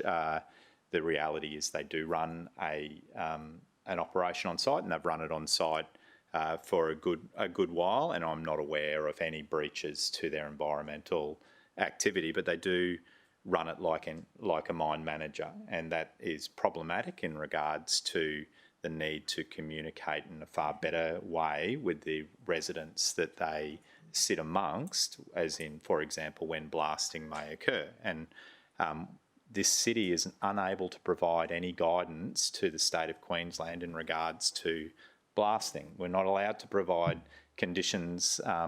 They generally blast once a month. You know, in a perfect world, we would say, why don't you come up with a communication plan that talks off only blasting on, for example, Mondays and Tuesdays between 9 and 1, so that there's at least some idea from the community that's impacted, their amenity is impacted by living beside a quarry when this blasting is going to happen. There is a finite life of this resource, and like it was identified as having 40 years, 30 to 40 years in 2013, and that was for a site that has been considerably reduced in footprint because of the application being mindful of the buffer that was established in 2016 and being very mindful of the visual amenity impacts of going into and up the hill. So we have a resource that was identified having a life of something like 30 to 40 years. 8 years have gone. A good portion of that is a restricted resource, and they solve the problem by going down, and they go down an incredible depth. They don't quite get to China, but they give it a good nudge, you know. So, and that extends the life incredibly of something that the community did not expect would be extended. So, in my proposed conditions of refusal, I talk. If we could just scroll up a little bit in the page. That there, C, is that circumstances have overtaken the intent of the planning scheme in regards to the proximity of the extractive industry zone. We know that there's a state planning policy that now exists that talks about the need for a kilometre, 1,000 metres from an extractive zone. We are today talking about accepting an officer's recommendation to give them a licence to continue to extract from this area for the next 60 plus years. We don't seek to constrain the, other than by refusal, stages 6 to 9. So there is no talk at the moment of changing that to make sure that there's no future application in regards to that area. All we do is refuse it because of the lack of supply of information in regards to visual amenity. There is no doubt that removing a supplier of material from the Gold Coast is something that we shouldn't do lightly. There's no doubt that we shouldn't have an eye on the direct impact to those families that are employed at the mine, but we also shouldn't lose sight of the fact that we represent also the people that live around the mine. There is an enormous resource of this material in the existing both mega mines, being the ones with more than 1 million tonnes a year capacity on the Gold Coast, and the 4 or 5 smaller mines with less than 1 million capacity. The Newcrush are unique in terms of the fact that it is a Gold Coast-based company, and I am mindful of the involvement that they have had in both a long-standing involvement in the Gold Coast community. Councillor Patterson spoke of the submissions that were received. I think as you are a representative for a longer period of time, you will begin to see that submissions are not always received on town planning grounds, no matter how hard you ask residents to make submissions on town planning grounds. Residents expect that the people that represent them will do their best to achieve a result within the framework that we are allowed to achieve a result. And in that case, we can only refuse something on planning grounds, not emotive grounds, or on grounds that are not within our jurisdiction. So I spoke at the opening of the need to effectively turn off the environmental authority, because that is the only power that we have.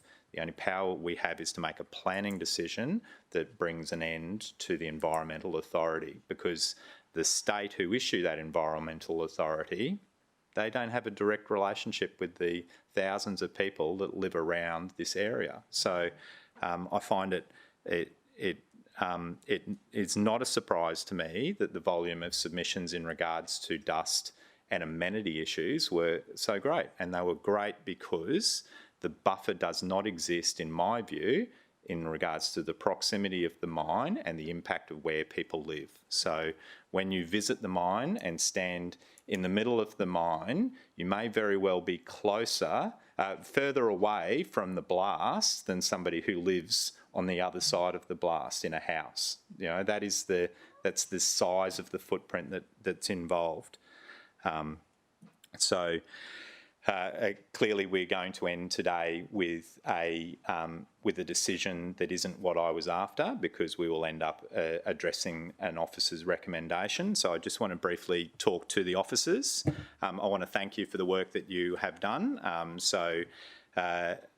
Somebody said that you weren't perfect before. Don't take offence, it wasn't me. So to Gavin, Michael, Liam, Hoagie, Phil and Alicia, who I hope is watching at home, well played. It's been a really difficult file, it's gone on for a long period of time. It's gone through several hands with officers because of that. And you have had to deal with trying to explain to the public that we represent that really complex interaction between the State of Queensland and the Department of Environment and Science, who issue conditions, and what we can do as a city. And people simply do not understand that we can't stop blasting, we can't stop dust, we can't stop water quality when the state says it's okay if you pollute to a particular level. So you may have felt very uncomfortable at times today because you may have felt that your work was being criticised, but I can say to you a heartfelt thank you for the effort and the professionalism that you have had in regards to the preparation of this file. I still don't understand, still don't appreciate fully your recommendation. I think that you got the first bit right and the second bit wrong. But with that, I'll close, Mr. Chair. Thank you, Councillor Owen-Jones. We'll take the vote. So in relation to Councillor Owen-Jones's motion, all in favour? Against? Motion's tied 3. Hey? Well, we can take a division anyway. It'll help explain the outcome, which is about to occur. Councillor Hamill, Councillor Owen-Jones and Councillor Vorster against, for. Against, Councillor Pauline Young, Councillor O'Neill, Councillor Caldwell. Councillor Peter Young did not vote. And of course, Councillor Gates is absent from the room for that vote. That being the case, in the event of a tied vote, I use a casting vote, which I have always used the convention that we go with the either established council policy on a matter or the officer's recommendation, as the case may be. And so in that case, I use the casting vote against the motion for refusal. Motion's lost. Sorry. Motion's lost, and the officer's recommendation is now the motion, which is moved by me. So just one sec, Councillor Vorster will get through this.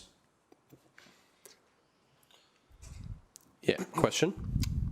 Thank you, Mr. Chairman. I just wonder whether it's better in the minutes to record that Councillor Peter Young did not vote, because my understanding is that an abstention is notionally a vote in the negative. I just don't know what's best given the condition that was sorry, applied. I did say did not vote, I think, but yeah, let's just record it as that. Yeah, thank you. Okay, so I'll move the officer's recommendation if I have a seconder. Second by Councillor Pauline Young. As tempting as it is to continue to talk about this matter, I'll forego my opportunity to speak to it, but since Councillor Owen-Jones has his hand up, I'll reserve the right of reply should it come to be necessary. It may very well. Some additional questions to city officers in regards to their proposed conditions. Sorry, Councillor Owen-Jones, we're kind of in debate now, so I'm happy to move an amendment if you'd like, but I think it would probably make more sense if we fleshed out some questions before I gave a crack at an amendment. In part, we've landed where we've landed, you know, so when we're either going to deal with additional questions today or we'll deal with additional questions at full council, but we have accepted. So we've refused a motion to refuse the entire application.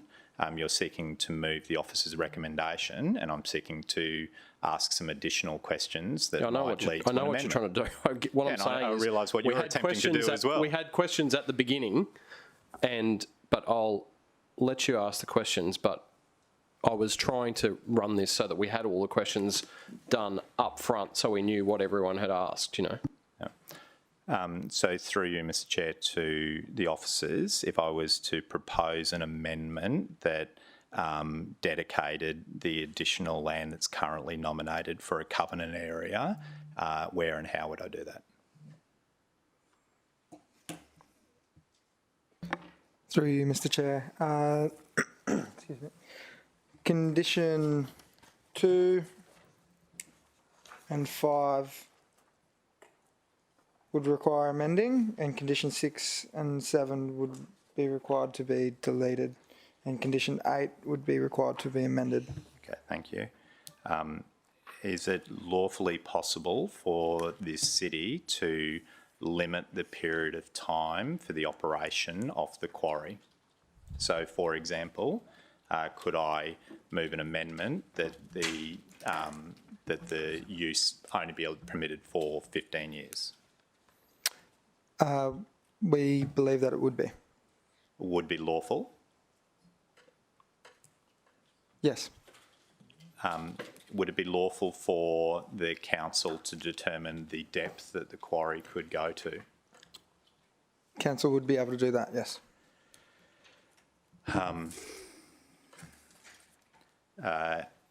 Are there any conditions that require the applicant to fence the area to prevent trespassers falling into the pit? No, there is not. Did the officers give any consideration to fencing the area to restrict access to the pit? Through you, Mr. Chair. Yes, we would be able to do that. Is it possible for the city to give specific conditions requiring rehabilitation of the terraces to happen at particular times, or do we require all of that to go through the Environmental Authority? The city, through you, Mr. Chair, the city officers would be able to condition that. Is that already contained in that rehabilitation management plan? Largely, yes, but if there were to be amendments or further requirements, that would be able to be conditioned.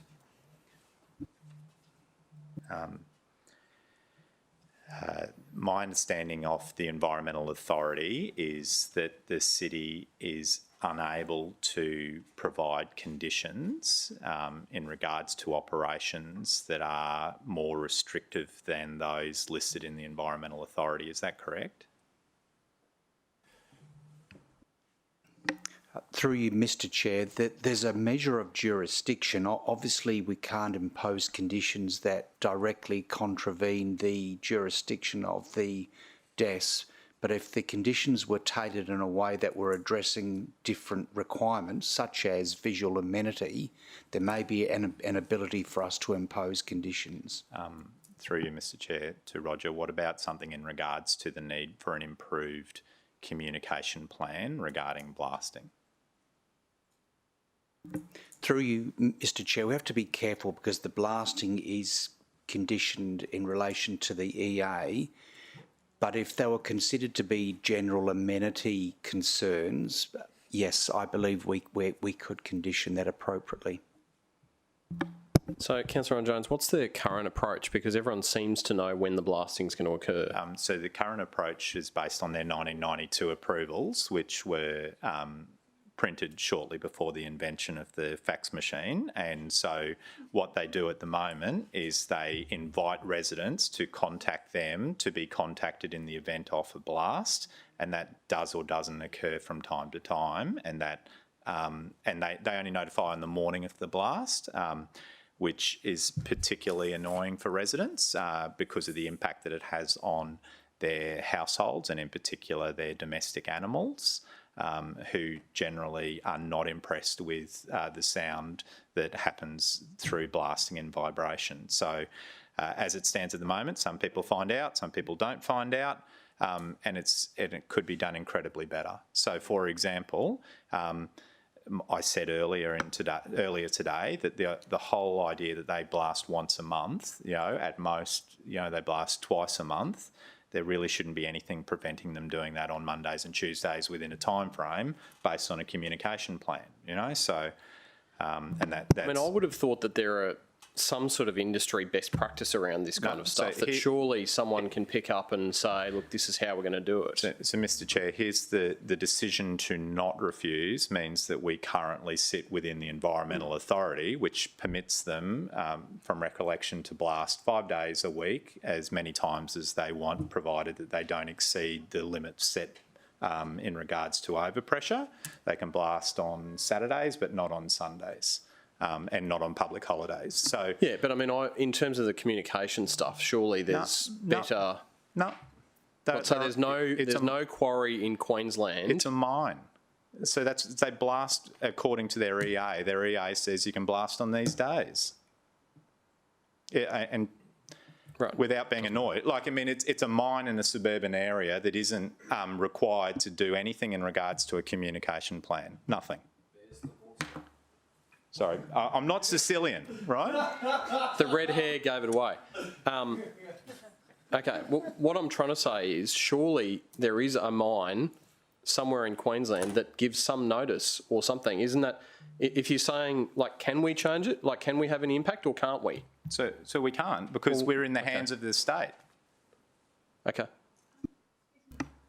Councillor O'Neill. It was my understanding that they do say a date in that communication that you said that people who want to know they've got their details and they send them, but they don't actually make that final decision until the day of because of the wind factors. So they send the email out on the morning of the blast. So I received the email because I'm on the register, and it's not communicated in any other way. Okay. So I don't know how many are on their email tree, whether or not it's 50 or 100, but there is clearly not a plan of blasting. There is no known time when it is going to happen. It just can happen.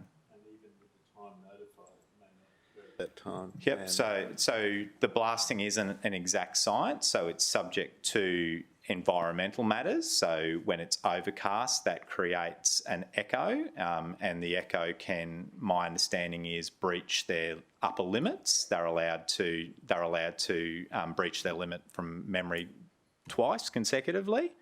So they do it carefully, but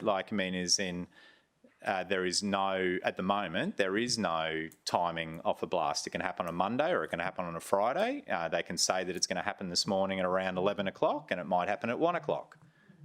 There is a requirement for them to do a road closure on Oxenford Tambourine Road because of the passing vehicles and the risk of fly rock to those vehicles. So they have a traffic management plan, which they basically don't enact before the blast occurs. But the residents know a blast is going to happen if they either get an email or they're lucky enough to be driving past the quarry and see a sign that says blasting today, or if they get stopped on the road because of a traffic management plan.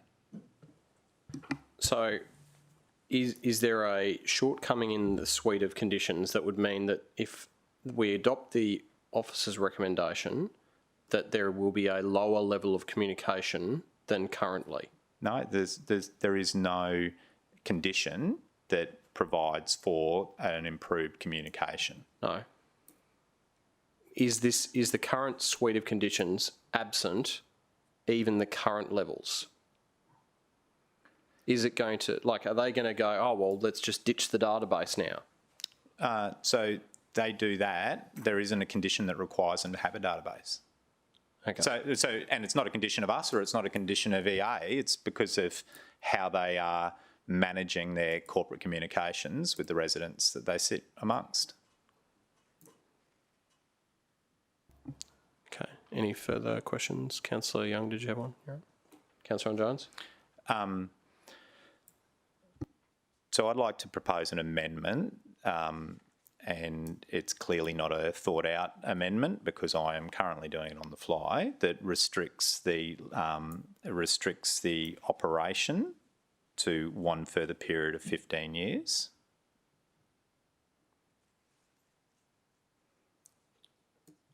I'd like to propose an amendment that seeks to convert the proposed covenant area to be a dedication.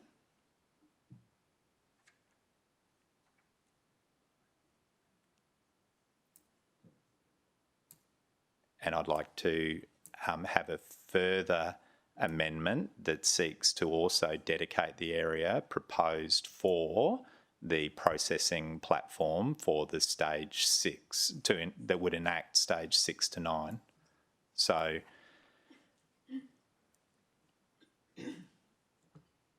the reasons for the refusal of stages 6 to 9 were visual amenity, entirely silent regarding any other amenity impacts in regards to the adjacent owners of that area who have not enjoyed a processing plant since the operation started in the 1980s. And if it's dedicated, it removes entirely the possibility of that area being one as a resource or alternatively converted into a processing plant.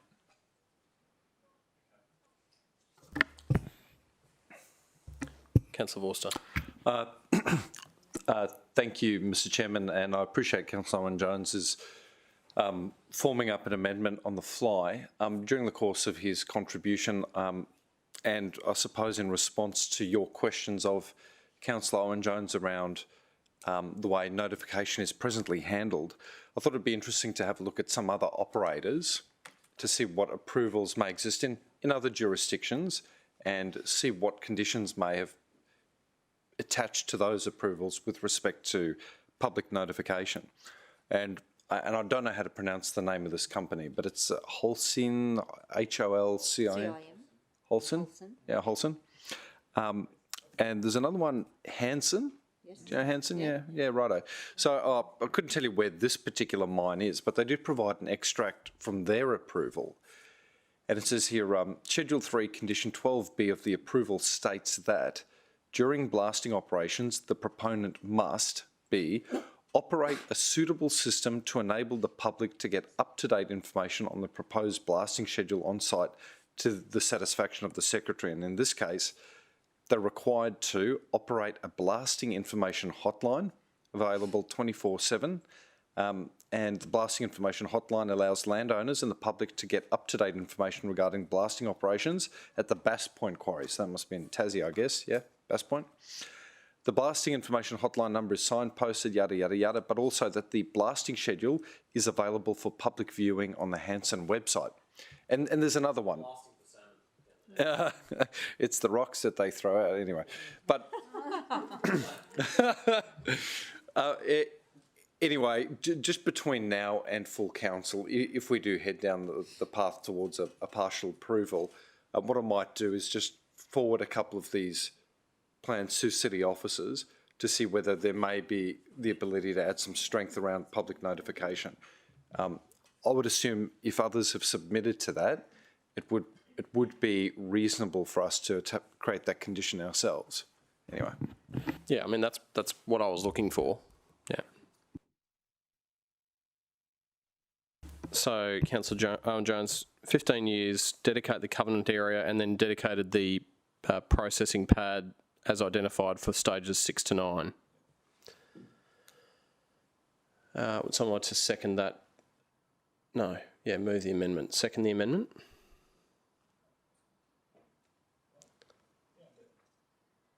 Okay.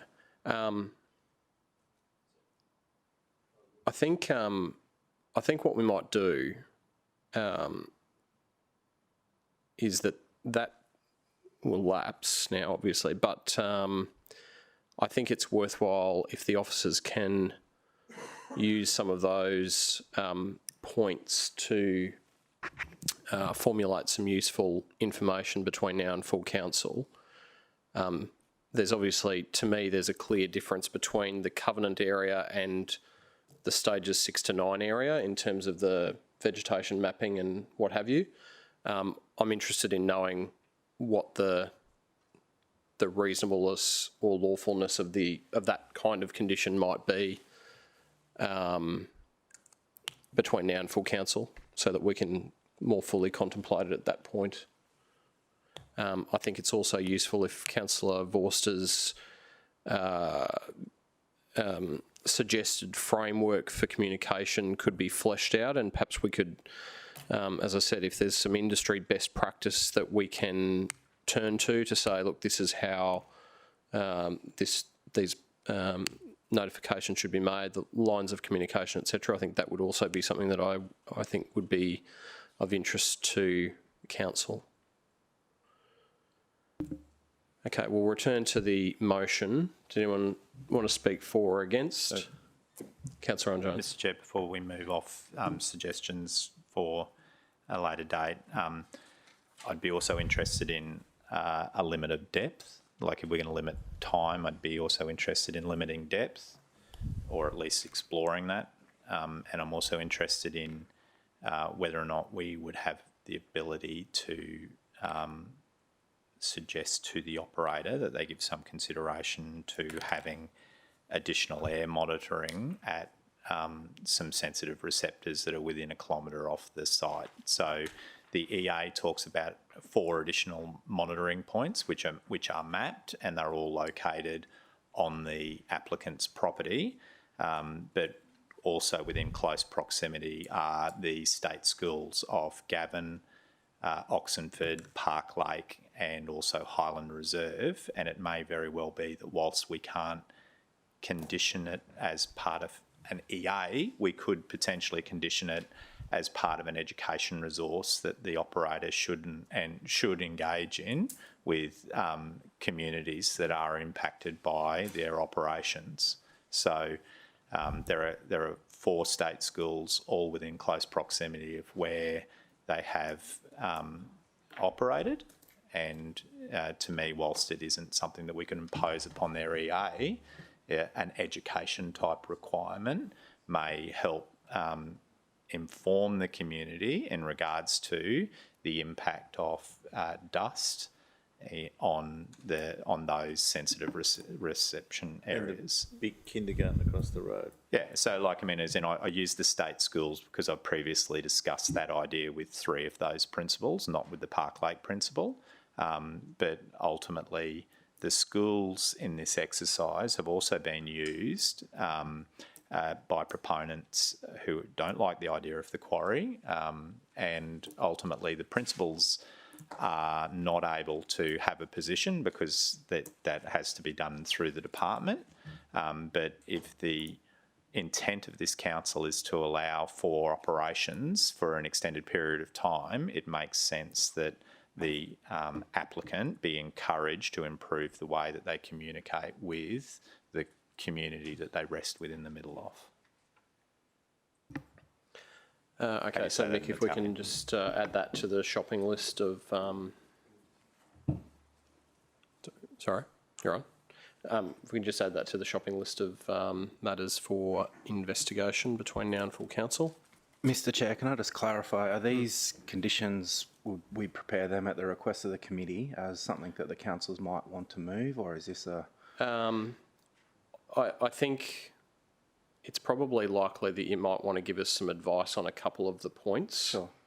So as to not get too excited about them, but the ones that are, I think, able to be conditioned, if you can provide some words, that probably would be helpful. And if you could do that in advance of the meeting, that would be preferable.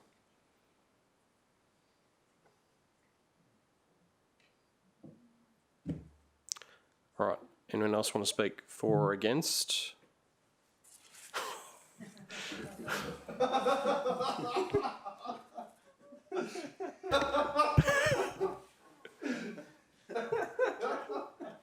Take the vote.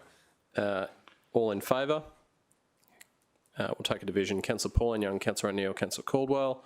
Against, Councillor Hamill, Councillor Owen Jones, Councillor Vorster. Councillor Peter Young did not vote. And Councillor Gates was absent.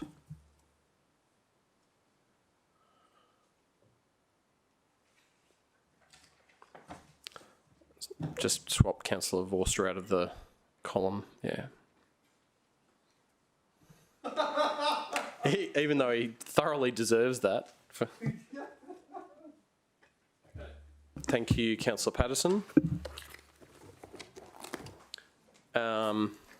All right, we've got one more item on the agenda, Councillor Owen Jones. Luckily enough for you, it also relates to Oxenford. Excellent.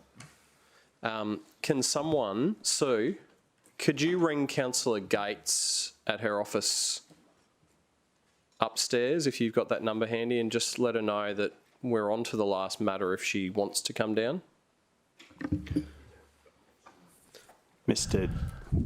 I think, Yeah. yeah, just hold fire. Literally, or... Was the decision made there, Chairman, or did you have to use the casting vote again? Oh, sorry, yeah, I'll need to use the casting vote on that one again, which, as I said previously, the convention to support the officer's recommendation.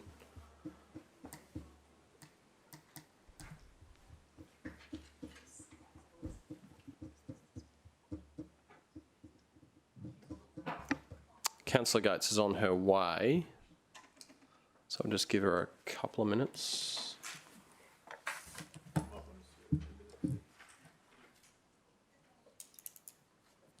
The what? You may want to sort the minutes because it's not. That previous vote. Can you just scroll up to where you got it? Yes, the opposite of the one before.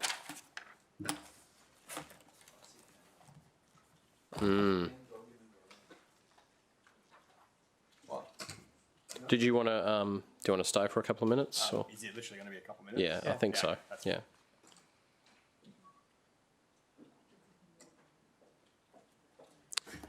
We welcome Councillor Gates back to the room at 1:01 p.m.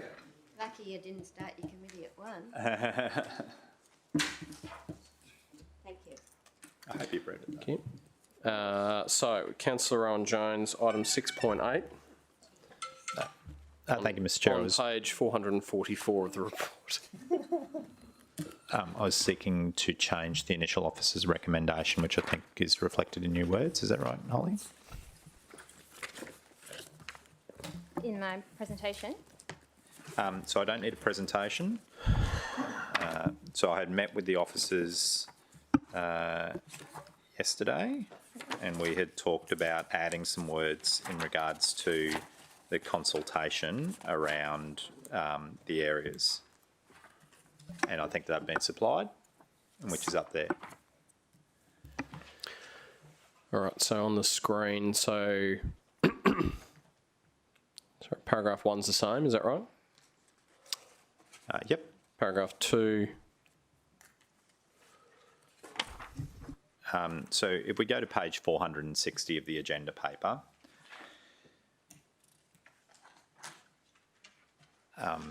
ultimately where the city has left off in regards to the Oxenford investigation area is that this came through committee at the same time as an area in Mudgeeraba. The Mudgeeraba barbarians decided that they did not want to proceed with their investigation area. The majority of the Oxenford owners who had responded to the city's request were of the position that they did want to continue with the Oxenford investigation area. Very broadly, there was about 70% of the owners that responded, and about 70% of those were seeking to see planning changes in the next 10 to 15 years. And there was probably 30% of the owners that responded who didn't want to see any change. What we had said to the owners all the way along was that there would be another waypoint where they would have another opportunity to say whether or not they wanted to continue to proceed. And then in amongst all of that, we've had a deferral through not being able to engage correctly with the residential community during COVID-19 restrictions. So we deferred it for 12 months. We're now reinvigorating and kickstarting the process. Officers had suggested that there be some additional communication, and I was interested in making sure that we ended up breaking that into 3 separate groups that were all different stakeholders. We have 200 odd owners within the investigation area who are stakeholders. A smaller subset of those are in the area which officers have identified in the report as Riversdale A precinct community, and that's the area most likely to be able to change in a timely manner, with the other precincts being, if there was to be change, being restricted by challenges around the delivery of infrastructure and the timing of city infrastructure networks.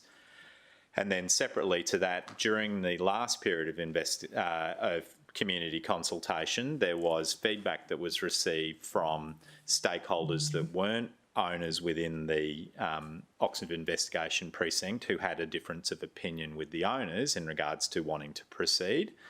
So there are residents in what the officers have referred to in C as the frame area who also should be consulted. And so they are the residents that are on the immediate western side of the investigation area, and that is the Oxenford Estate, the Oxenford State School going up to the boundary of the New Crush Quarry.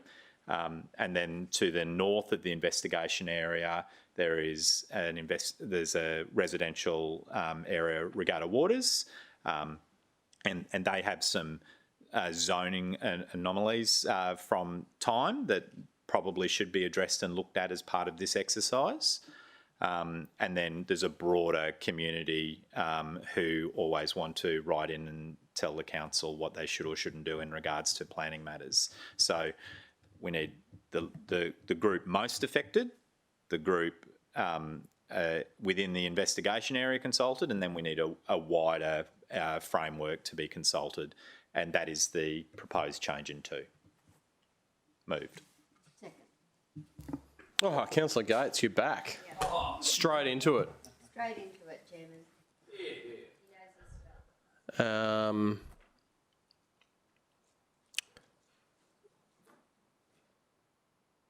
All right. I'll take that as having spoken for. Councillor Owen-Jones, you happy with that? No.